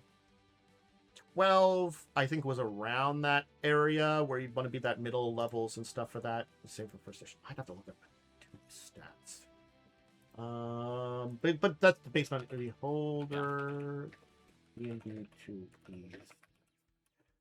Okay, so they've been around 13 for the last 3 editions. Yeah, but like 13 in 3rd edition is a lot different than 13 in 5th edition in many ways, I feel like, too, you know. Not, again, even by 3rd edition, I think it was kind of hard to fight multiple ones, but not impossible, that kind of thing there, too. But still kind of sucked. Oh, here we go. Here's some stats. 14,000 experience points. I don't know what to compare that to. So I'm looking at, in 2nd edition, that's what it was. Hold on, I need to do math. And the monster EXP charge.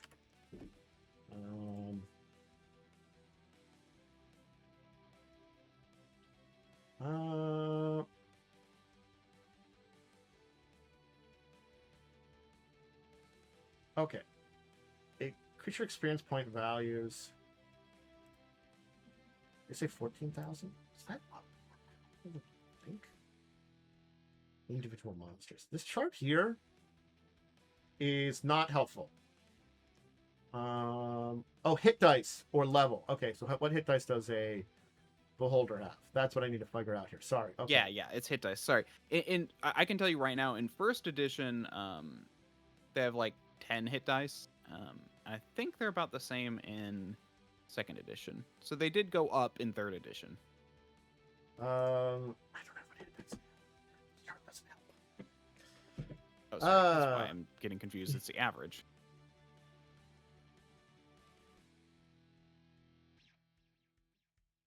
You know what I can do for this entire discussion? Hold on. I just realized I can do something very good that I might have. Yeah, okay, no, they've been around 13. So there were 13 hit dice before. Yeah. And so they've been around 13 hit dice forever. 13 hit dice and then 13 for their challenge rating. Would you think 13 hit dice would be like 13th level or something about the same or something like that? You know, that Yes. So that's the thing. Yes. Okay. I guess Hit hit dice level are effective to CR back in the day. I would go based off that. Yeah. Because effectively, if you think about it, when you take a CR, you tend to give them that many hit dice when making creatures. True. You know. True. So that's kind of where it evolved from.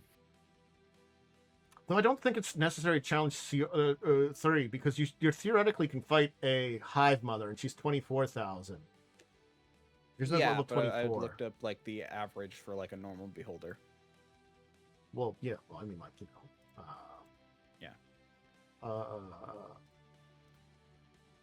That's a good question. D&D Monster EXP versus level. Oh.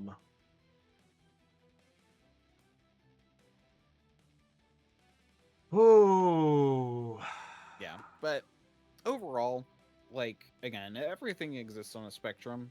Yeah, everything's on a spectrum. And what's funny is I feel like even two things on the same place in the spectrum can feel very different if you have if you have a different mindset. You know, like, true.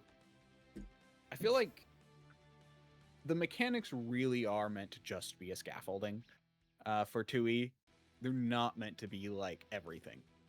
But when you read the rules, that's not, I'm going to be honest, made very clear. I think the thing is, playing in a game is what led me to understand this. I think it's also like that's supposed to be theoretically for anything. But I think the problem is for something like D&D 3rd through Pathfinder, that entire section, the third era, we'll call it, because there's a lot of rules, it makes it harder for the person running it to take the step back and go rule of cool when they should more. Yeah, I mean, let's talk about the Pathfinder game, the Crimson Queen. I mean, we were in that underground area. I think it was the sewers, and like I had oil, and I'm like, oh, let me throw the oil, and it's like, oh, improvised weapon. Oh, you rolled trash. Okay, it doesn't light on fire or does very little damage, and I'm just like, well, what was the point of all of this? I thought it was a neat idea, but it's kind of pointless. The thing is, like, it's also like, I think what I should do is if I do another Pathfinder 1E, I should activate something like, rather than just like maybe like hero points, have like a, you know, like, maybe what I would allow is something to make this easier and call it like I want to do a rule of cool things. Like you get the hero points still maybe or something like that, but give you also per session like some rule of cool points or something like that. So if you want to do something different, you can do something at like a base DC. It still may not success. Like the hero point gives you a bonus. Yeah. But the rule of cool would be like, I just want to do like a flat roll without penalties and stuff like that to do something cool, you know? That might be a cool way of doing it to allow that, because that's a good way for like a player to point out, it's like, I think this is something really cool I want to do. And I'm like, okay, I'll give you that chance to do it then too, you know? Yeah. You know. And that's the thing. You can always adapt anything to be anything. Yeah. And like I said, it depends on, but it's like, I've always been someone who likes to try and be creative if I can. And I think that's why I don't like 1E, because it's so restrictive. Your Pathfinder 1E, unfortunately, like you you have to be cognizant to not be restrictive entirely. You know, because again, as we talked about, all rules are technically made to be broken and have that rule of cool and stuff like that. But the thing is, when you have all those rules, you become like the holder caught up in them. You become caught up in the rules that you have in front of you. And you might want to, like, you know, what the hell is this interaction? Well, granted, like, there are some times where I think what the hell with how this would interact is like, I would not know, and I have to look up, like, ideas about it. That's, like, a weird, like, situation, which sometimes you get into. That's an entirely different act about this. This is the Google, has this happened to someone? And if so, what the hell do you think it does or supposed to do? You know, that's these two things, you know, the magic oil versus magic water. What happens when the two of them combine? You know, or something like that. You know, that's a different kind of situation. Magic oil fire plus magic water. What happens when they combine? Ooh, look, I'm gonna have to reference what other people on the internet did because I'm not sure what that's going to happen. This could go a couple of ways. Spending drama points to give to you. Roll of cool points. You know. Yeah. Maybe that would be another thing for channel points since I'm a streamed game, just to add like a someone could, like, you know, when we're doing something, someone adds a rule for cool for like an effect or something, you know, like so I have heard, so there's funny enough another thing you could do here, and that is to give options for trade-offs. For example, it can be like, okay, I'll let you do this, but it'll take, you know, but it will take your next turn as well.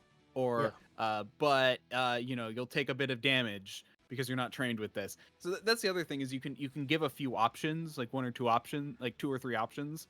Okay. And like 1 to 3 options. There we go. Let's settle on that.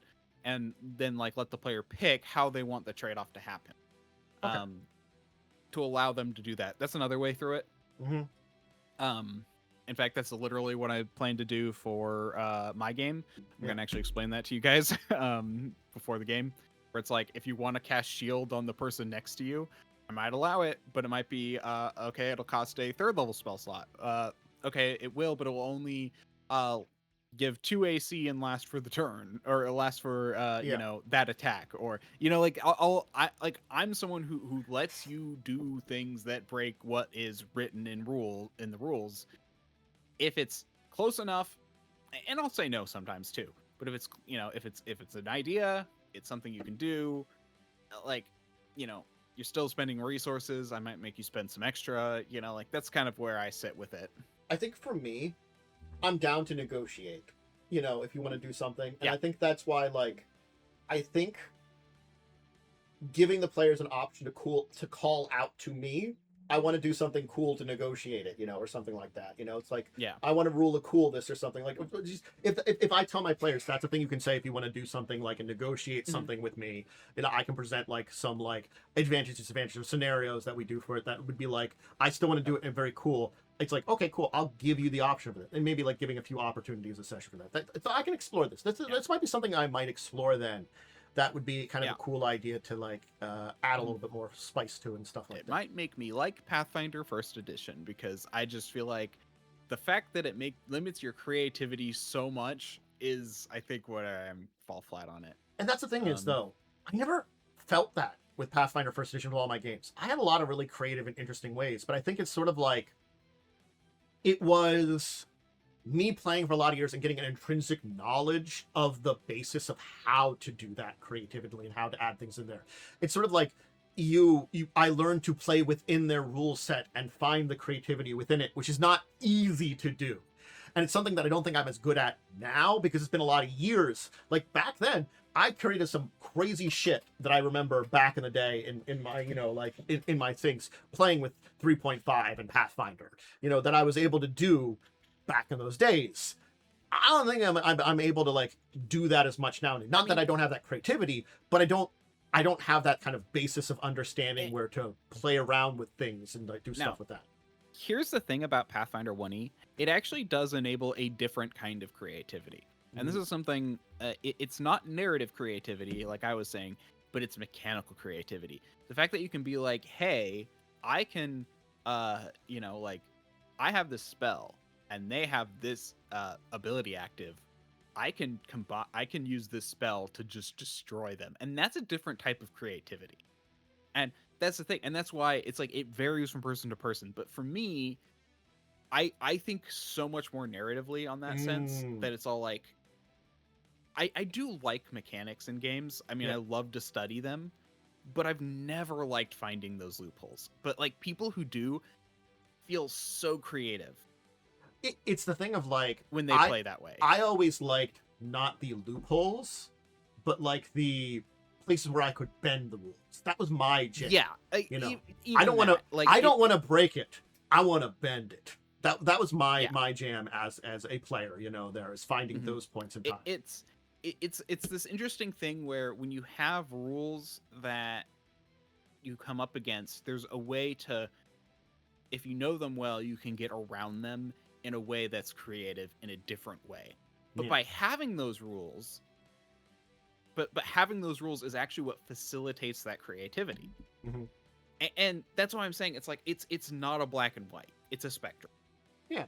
And different people like different things. And that's another thing too, is that you have to kind of recognize that different games have different advantages to those types of things. Like, as we're saying, there's enough building blocks in a Pathfinder 1E game that if you are a big person on mechanical creativity, you might be able to find something there. Certainly speaking, I've seen the extremes there too, which I have nightmares about, just because I remember a player who knew how to break things mechanically, and it just hurt my soul.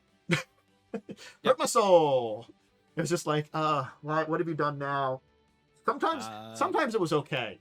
Other times it was not. I have nightmares. Some of those characters the person made. He always made glass cannons. They died a lot. Well, I'm having flashbacks to when I played in a Pathfinder game where the GM allowed third-party content. Third-party Pathfinder without restrictions is you're in the Wild West. Like, it's very different than 5e third-party, because I think 5e you can still kind of break things, but it's a little harder to go to those extremes. So the third-party stuff because is a little bit 5e more. has hard limits built in. But it's in a way that Pathfinder does not. So there's so many moving parts in Pathfinder that if you accidentally break one of them, it can become so overpowered. Yes. Look, I know ways to break. I know easy ways to break first edition just without breaking the rules. Like, I'm not gonna say. I'm just gonna pick up this. Like, there's like 3 versions of the summoner that aren't the base summoner. The summoner is actually fine, usually, but like there's 3 like archetypes of summoner that are just like, we're gonna take these and throw these over here because no one's ever allowed to use them because they just break everything. It's just like just the summoner and some of its archetypes are just like, this is awful. Why would anybody allow this? This breaks everything. But also, and again, the person that was breaking stuff, there were some genuinely fun ideas they did. A tank sorcerer. It was a literal sorcerer that was a frontline fighter. Don't ask me. Like, it takes a long time to explain how they did that, but they managed it, and it was perfectly legal. It was like a 20 strength, 20 constitution sorcerer that just had a couple of spells to like buff combat and just like went in and murdered stuff with like a spear or something. It was like, how did you make buff sorcerer? You did. It was stupid. That reminds me of that meme where it's all like, well, I'm out of spell slots, rips off his shirt, and he's super buff. That was the sorcerer. Like, yeah, have you seen that meme? Yeah. Oh. But again, like, it's a thing that, like, I recognize that was one of those deficiencies with, unfortunately, 1E. And, like, there are ways you can actually, like, taper a lot of shit with 1E by basically saying, like, here's just some core stuff, use some goddamn core information, take like the 3 core books or something like that, call it a day. Yep. Yeah. But I mean, here's one thing though I will say, when building a character in Pathfinder, man, that's so much fun. Yes. because of just how intricate it is. Like, I think 2E captures a lot of it, but doesn't quite go as hard because of it limits it for balance purposes. But Yeah. like, but like, and I like that better because I do like not having to worry about breaking the game when I'm building something. Yes. But just all the options and like the ways you can build is very interesting, and that's the thing. Yeah, so. Tui yeah, is a different beast in many ways, and I think like if we include Pathfinder 2e in this discussion, I think it's one of those ones that is it's a harder system when it comes to rules than 5e, but I still feel like there is a level of like creativity in it. I haven't quite explored the depths of it though. Well, here's the thing. Pathfinders asked, what do we want to make a better version of this? What do people like about the first one? And that is the build process. Mm-hmm. And they're like, cool, let's do that in 2e. And they succeeded. Building characters in 2e is also a lot of fun in the same way Pathfinder 1e is, but you don't have to worry so hard about, is this going to be a terrible character or not? Did I forget something? Yeah. You know? I mean, that's something you have to learn over time with Pathfinder 1e, whereas in 2e, it just, you can't build a horrible character. You can build a bad character, but you can't build a horrible character. I do also feel like, 2e is a system that it's not as free reign in many ways, either both mechanical creativity or any other kind of creativity, but it has a little bit of that still sprinkled in, both some mechanical creativity and a little bit of the other types of creativity too. I don't think it's the best balance of all of those, but I think I feel like 2e, from my experience with it, is not a bad middle ground for a lot of stuff, but it's not the best at any of them. It's kind of like in that kind of area where it works pretty okay. If we're gonna go on that rules light to rules heavy, I think it leans a lot more to rules heavy. Yes. But not quite as far as 1e. Yes. And it gives a bigger spectrum. I think this is something also I'm like thinking about this now. It's like, if we're gonna go soft to hard, not only does a system have a center, but it also has a range. And I think that's the thing about like 2e that's so weird, like AD&D 2e that's so weird, is it has its middle is offset from its range. So it's like it's like its middle is far off from is towards center, but it can only lean in the softs direction without just breaking down. I think actually when I'm like thinking about Pathfinder 2e, I think it's kind of a little the opposite, that it has that like kind of heavy center, but it kind of leans a little bit towards some soft stuff there too. Not a lot, but it kind of does hit some of that there here too. But it's more on that kind of mechanical I think its center side. is still more to the mechanical side, but it still leans more towards the soft side than the hard side. And I think that's why like I have enjoyed it a lot. But again, like I understand why each system is for persons, and this one, because it's still a mixed bag in a lot of ways, and that could turn you off to certain things. Like there are certain aspects of it that certainly could turn people off. Like what's good or bad about it is, again, it's what you weigh when you look at a system a lot of times. The good, the bad of it. When we're talking about this aspect of it here with creativity and hard and soft systems, these are just one aspect of it.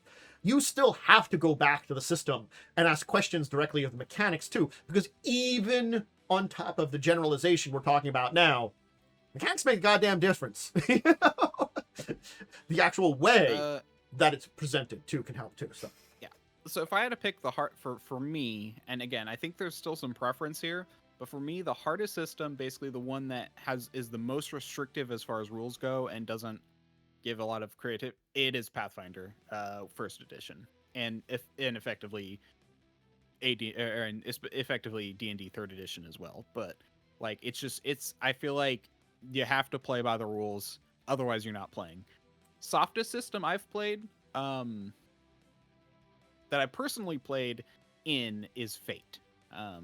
The Fate system, where like skills are what you make up skills, and even then, like, they barely matter. So like for me, that's a lot different. I don't think Pathfinder is the hardest if we're talking like the hard, like for more mechanics and stuff. I'm not going to lie, I do think if I'm taking a look at a system that is hard on Hard and mechanics, soft, by the way, a way to think about it is just mechanics. How much do the mechanics affect the play? I'm going to have to say 4E is the mechanically hardest game I've played. In a lot of ways. That's fair. I think that's fair. Yeah, I really do think it is. Like, it's... And I'm going to say this here. It's a different kind of mechanical hardness than Pathfinder, too. Because it is such... because basically it's a tactics game with an RPG taped on top Proto of it. Paint. Yeah. Yeah. It really is a tactics game with that, like... This is an RPG taped on top of it. So Yep. a tactics game is I a can see very it. hard mechanical game. So like that's why like I'm like, yeah, it is. Again, it's a different kind of hardness than Pathfinder, and both of them are very high up there. As for soft, I think that's a kind of hard one to talk about because I think there's a couple of games that I've played that I could define as very soft rules. But like there aren't a lot of games that I've played that are like full-on RPGs that are rules light. There's a couple of games that I've played that are very one-session stuff that are very rules like soft games that way. But there's a couple of systems that are like I think are soft mechanically, is I think the best way to say them, is some of those that I've played. Well, yeah. I mean, another way to think about this is like if you roll the dice. But like, is there a hard rule for what happens when you roll the dice? And like, if the answer is like emphatically no, then it's a pretty soft. You know.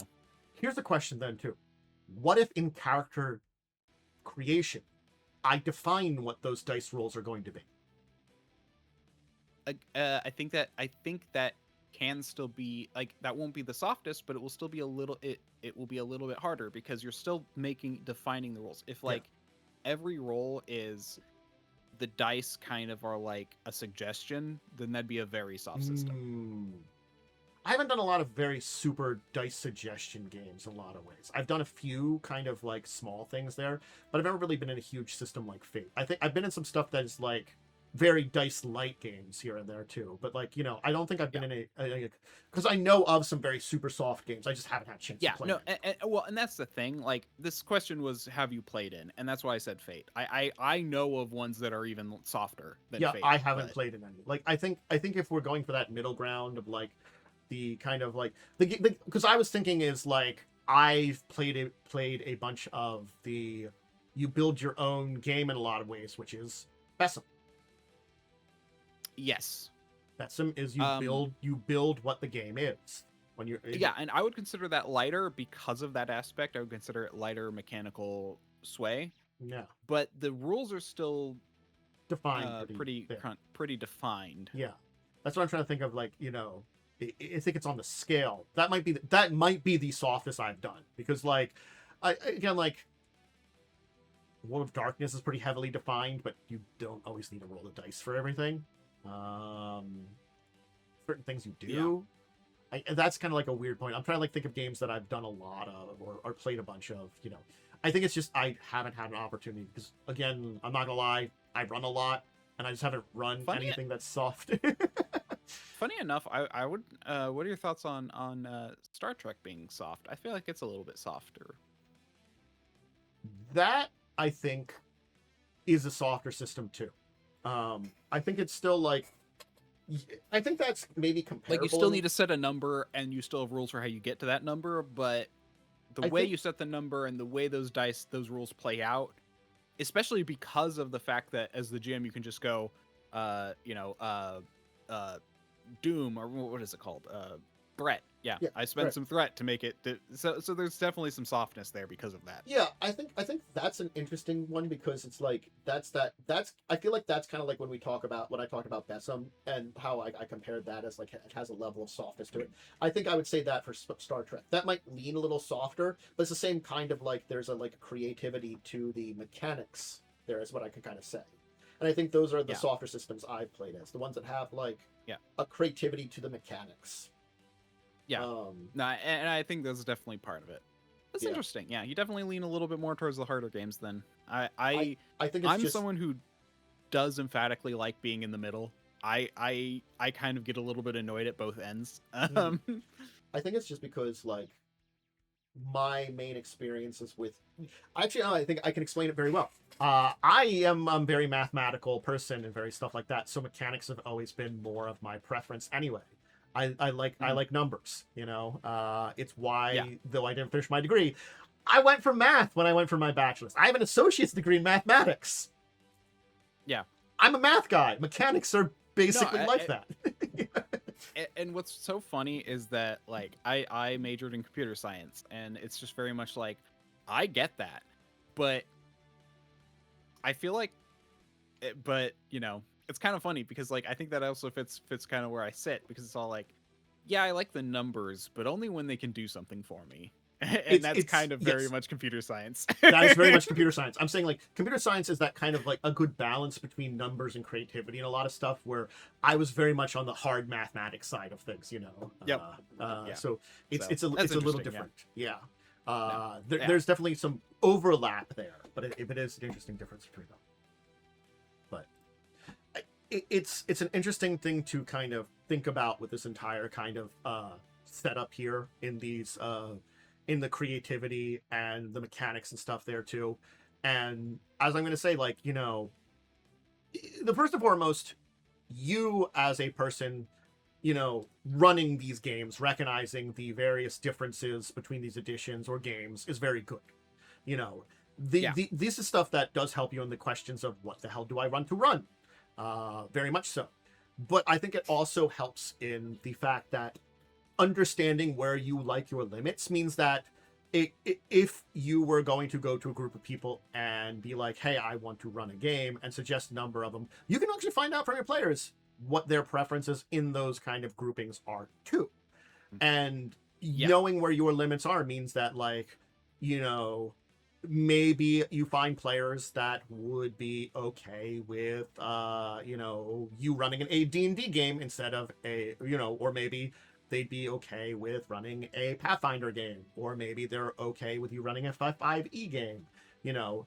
And you knowing what your maybe I prefer AD&D or 5e, and you can see if they would be very interested in that. Or maybe I want to do something that's a little mechanically harder and more like mechanically creative and stuff like that, and you could be like Pathfinder or 3.5, or, you know, maybe you want to say like something like, you know, 4th edition or something like that. You kind of explore the different levels of it and kind of ask your players. That's kind of what I did with the players, is like, you know, hey, you know, 4e, Pathfinder, maybe World of Darkness, these are the ones I'm kind of exploring.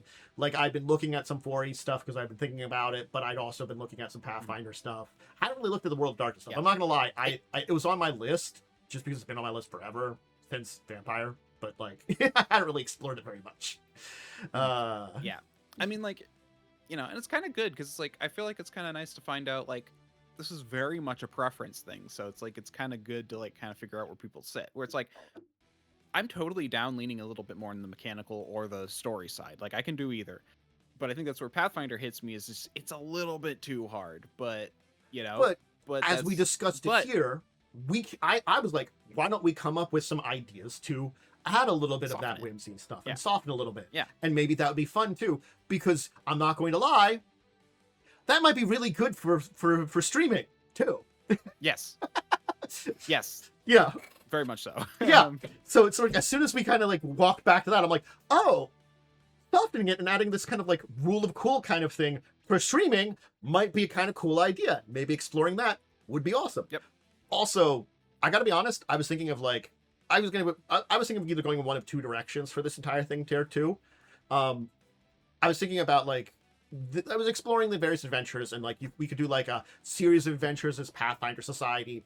Or I'm not going to lie, the other thing I was thinking of, because at very least the first 4 adventures are very much separated, pulling out Rise of the Rune Lords. I could run the first 4 adventures maybe each separately as their own adventures with those characters, and choose whether I'm not going to connect them together, because they really could just be completely separate stories. Granted, I would use the Anniversary Edition, which is much fixed up a little bit, and probably alter a whole bunch of stuff in it, but it's a basics, which is kind of interesting. I have a question. Does that come after Crimson Queen in the storyline?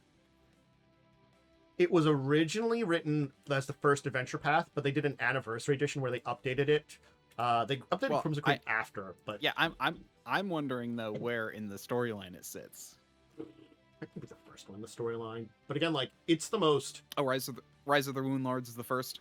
It's the first one they did, and it's the Well, most. No, it's the most hang on. just standard fantasy. Hold on, I want to see this. Um,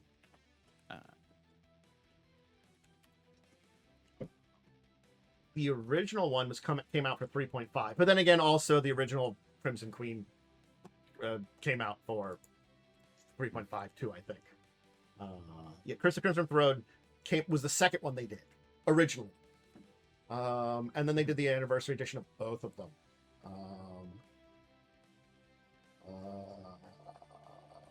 When did they do the two anniversary editions? I have to see when they did those. I'm just curious because I know they did the anniversary edition, basically in 2012 for Rise of the Rune Lords. I think Crimson Queen was after that anniversary edition. That was 2016. Like, I know they did the one that we did. I know, but technically it was made before it, so it could be before it. Oh, chronologically, and that's what I'm they're trying like to at the find same out. time. I think pretty much time-wise. Oh, okay. Yeah. Never mind then. They're- I thought it'd be really cool to play Ari's brother, or Alec. Not Ari. Ada's brother. You know, I could just change the timeline and just say that would be because, as I'm saying, I'm just basically running each of the adventures as their own thing, and if we stop them, we stop them. If we do more of them, we do more of them. That's what it is. Because, like, I'm not gonna say the first three are, you become heroes of the town. Someone that you saved, you help out with something, and end up in a situation. Again, it's basically you become heroes and then wander through like 3 adventures before, like, adventure 5, they're like, there's like a common through line of something happening here in adventure 5 that you realize that then you're like, oh, we should do something about these common through line that we hadn't really noticed about here because they were sort of not really, but kind of connected. You know, that's kind of how it goes.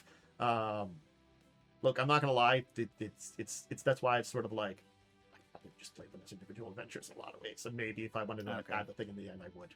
But I would probably take some time rewriting it off. I was thinking that would be one path to go. There's not the other path of like some smaller adventures, or the society scenarios aren't bad, but they are a little bit harder to knock down a level with. I think that's the thing about like the society scenarios tend to be written a little harder. Yeah, on the loose side, found, like the Shadowrun adventures are written. I actually found people talking about this. Okay, Mhm. Shattered Star and Jade Regent are the only 2 adventure paths that directly reference previous adventure paths. Yes. And the 2 referenced are Rise of the Rune Lords and Crimson Throne. Curse of the Crimson Throne. Yeah. So. Yeah, because Jade Regent's technically a sequel to Rise of the Rune Lords in a lot of ways, because that involves one of the NPCs from the first adventure, basically you helping them honestly ascend to be the Empress of Minkai. It's like, oh hey, this NPC from the first adventure. It turns out they're royalty, but they didn't know it. You know, it's kind of like their family had escaped Minkai generations ago, you know, kind of thing. And so sort of like, you know, in the entire whatever happened over there. So it's the storyline of that one is getting them back there and putting them back on the throne.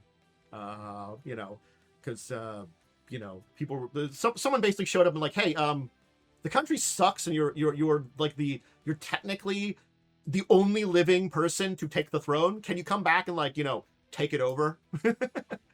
Yeah. So the Pathfinder Society scenarios often have minor references to older events, but yeah, as far as the main adventure paths go, they try and keep them separate, it sounds like.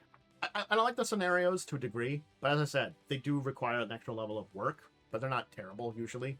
Basically, sometimes level balancing and trying to figure out stuff like that, and you know, sometimes putting some stuff together. They're not terrible. They're kind of like I'm willing to. Yeah. Oh, but I'll let you finish. Sorry. But I'm saying like that's why like I'm considering maybe some of them at some point in time, but it's also like that entire thing of like exploring maybe some of the small adventures they're doing, or doing like something like Rise of the Rune Lords that are very like individual adventures, at least for the first couple ones. Maybe trying one of them and seeing how it goes. you know, Yep. because just a single adventure, you know, that could be easily like 10 to 15 sessions. Honestly, I feel like breaking up the adventure paths and allowing players to change characters in between if they, want, is a good way to handle it. I mean, again, it's not terrible because like as much as your small group of characters could have been the heroes of book one, maybe some of them still remain in this kind of group, but maybe someone else helped out too. That, you know, there's another NPC that was helping out in town who's also kind of like, put on as like another one of the heroes of the group or something too, and like looked on very well, you know, and or maybe like, certainly speaking. When you're helping out in book two, you know, someone else like, gets asked to help out too. You know, it's like, hey, I invite my friend here too. So it's like, breaking up books is definitely an easy way to like separate. It's kind of like also using the Pathfinder Society is also a good way of breaking stuff apart. Also, very much so. But yeah, there's ways to explore it. Yeah, but I'm willing to give Pathfinder 1E another chance. I just feel like, funny enough, I didn't hate it. It just felt very restrictive, and now that I've put that to words, it actually makes a lot more sense to me, and that can actually be worked around now. Yeah, and I can talk about Momo. If I do first edition, I might use the book that Momo gave me for what they're going to do for Crimson Queen, or not for Carrying Crown.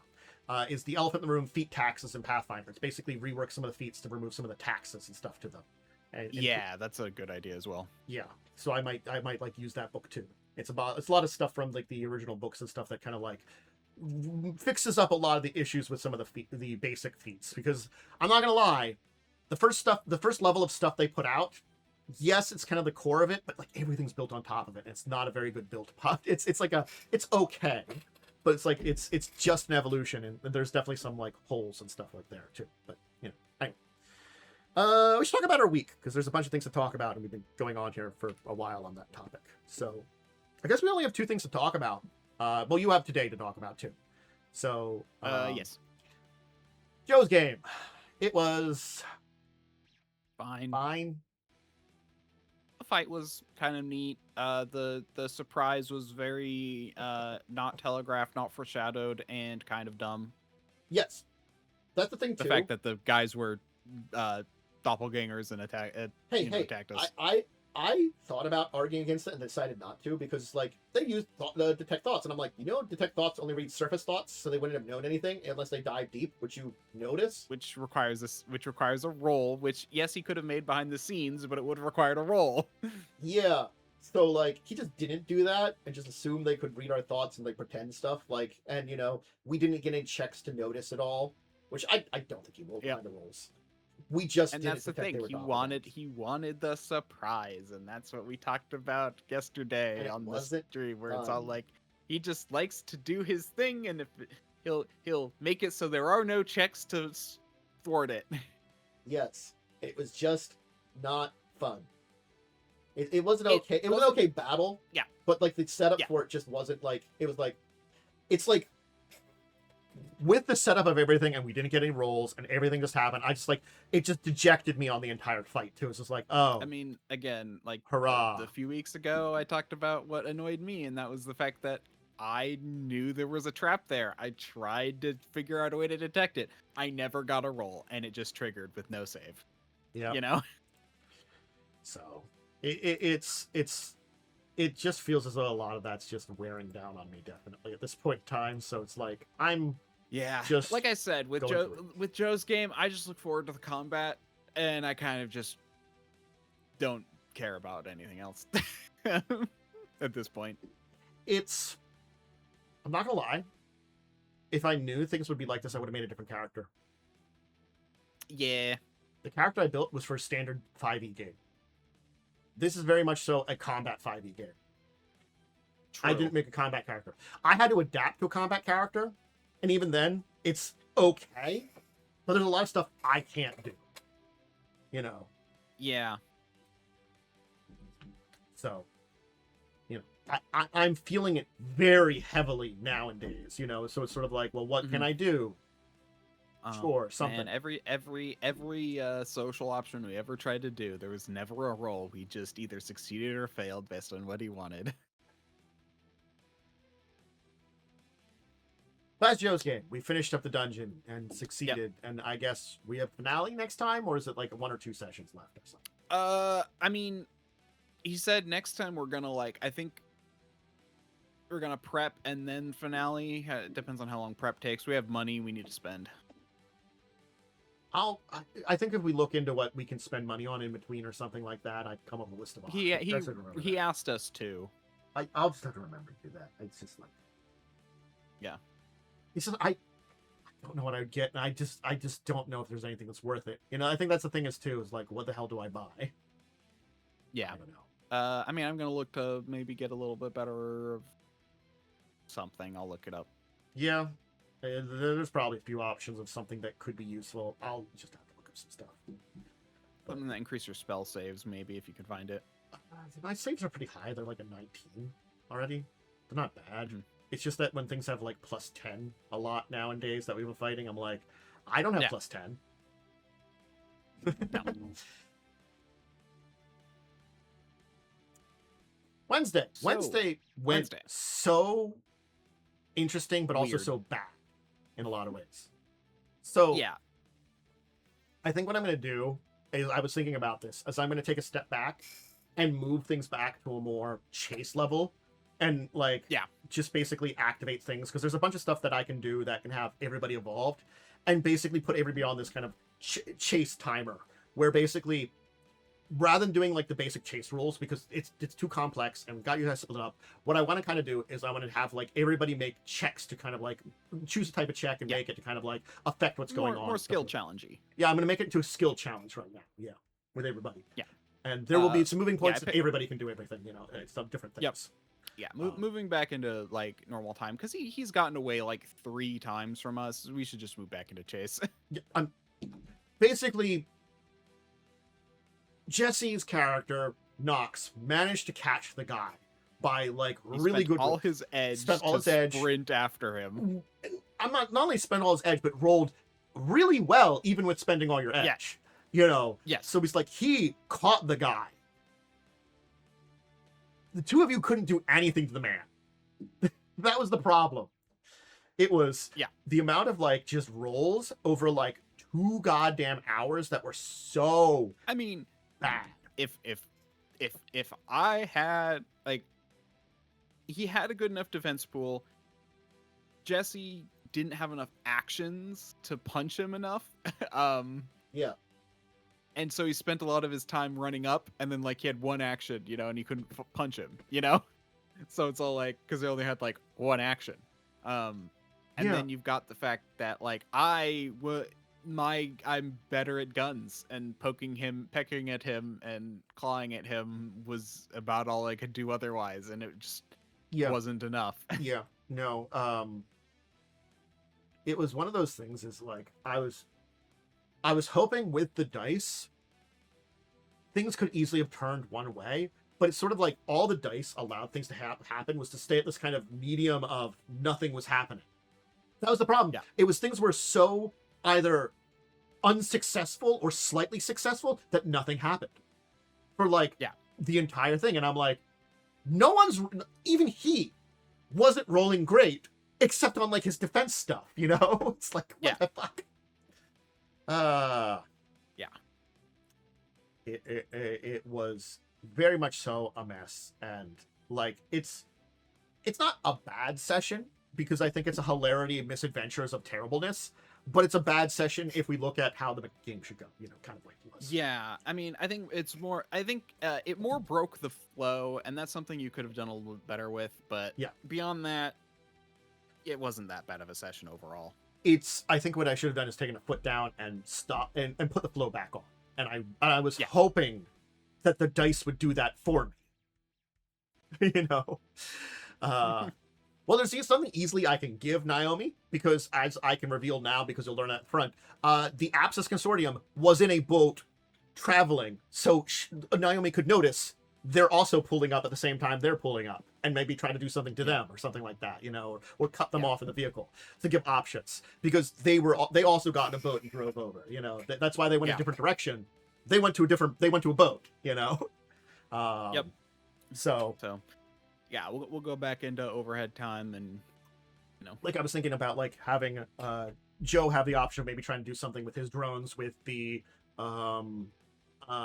as technology people that are chasing you, or something like that, Yeah. Oh, he shows up at the bridge around there, so he's a little farther behind you. I because he's mean, got the bridge. if we go back to him just getting away, I might ask Joe to divert one of the drones to pick up my clothes, but Yeah.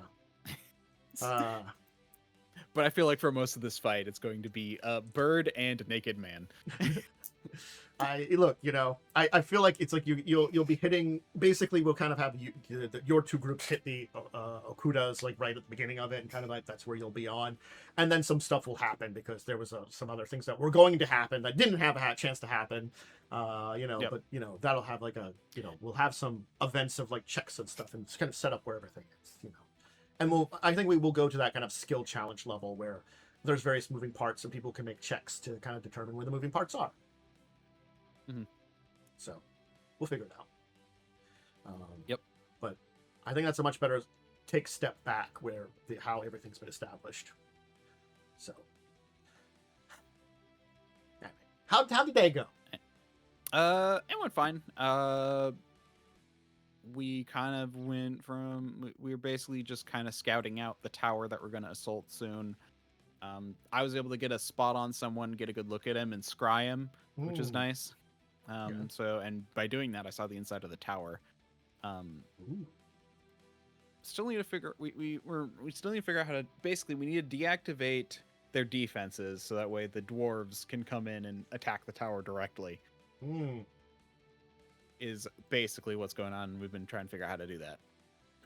Call upon your allies to help destroy your enemies.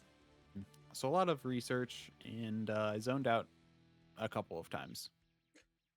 Yeah, no, look, I can understand zoning out sometimes. It's like you're in the middle of something and you're half involved with it, and like you're like, well, I can do something. I'm not gonna lie, that a lot of exploring that dungeon I was very zoned out for. I try to pay attention to it basically because I'm like, I don't have a great perception and I can't break things, and like if there was more stuff to do, like here's the thing. I don't know if you noticed, but like Even's like, Hedwig is getting very getting very bold, and I'm like, yeah, because I know these things are going to trigger on someone, and I might as well just get it out of the way. It was another one of those things. I was actually I did something there that I just made kind of suggestion of that I know will never happen. Nothing will happen from it, unfortunately. This but is I thought game, by the way. Yeah, I thought it was a cool idea. Okay. And that was the grab the books on the history of them. And I joked about like, hey, knowing this history, maybe I can like cause a schism in some of these groups so that the ones that are probably more like reasonable to the original order than these ones that are like trying to like change things for their power and stuff like that we can cause a civil war. Ha ha ha. He never allows us to do that. That would be really cool. Nah. To use that stuff that we found there to do something like that. To like, create an issue or something like that. And maybe have me role play out going and meeting with them and having this entire thing to like do this kind of stuff. But we don't get to do stuff like that because we're just doing the railroad. Yeah. Anyway. Well, that was our week. So, yep. That was our week. Again, not too terrible. It was fine. Joe's game will be over soon. It will. Anyway, I hope everybody enjoyed today and the information we gave and talked about and stuff like that. We had some cool topics here. Thank you for joining Worm, and of course, thanks Momo, who had to pop off early there. Worm, why don't you give your shout out there as we kind of move into the end game? I'm DiamondWyrm. You can find me on twitch.tv/DiamondWyrm or at DiamondWyrm on Twitter, Blue Sky, and YouTube. Next stream will be Sunday at 10:30 a.m. PDT. Pretty consistent there. There's a good chance I'll be I'll be using that time and like kind of just doing some last minute organization on stream. Or I'll play a game because I just need to think of something else. It's either you're going to be organizing or basically have to be like, you know what? Nope. We're just going to take the off and just kind of relax, Both are fine options. I understand both of these. So. Hi, Tanzania Dracovin. Hopefully next week will be a normal week. I can only hope. We'll find out. I have a bunch of things to do over the weekend. I'll let people know the schedule, but should be back on Tuesday. Yeah, Yeah, that's about it. Well, if your next week's normal, then the witch I paid isn't doing her job. I know. Damn that bitch. Damn that I witch. paid for curses. I got plenty of those already. It's okay. You know. But, all right, everybody. Hopefully see you next time, and have a great rest of your weekend. Until then, I'll shake you. Bye.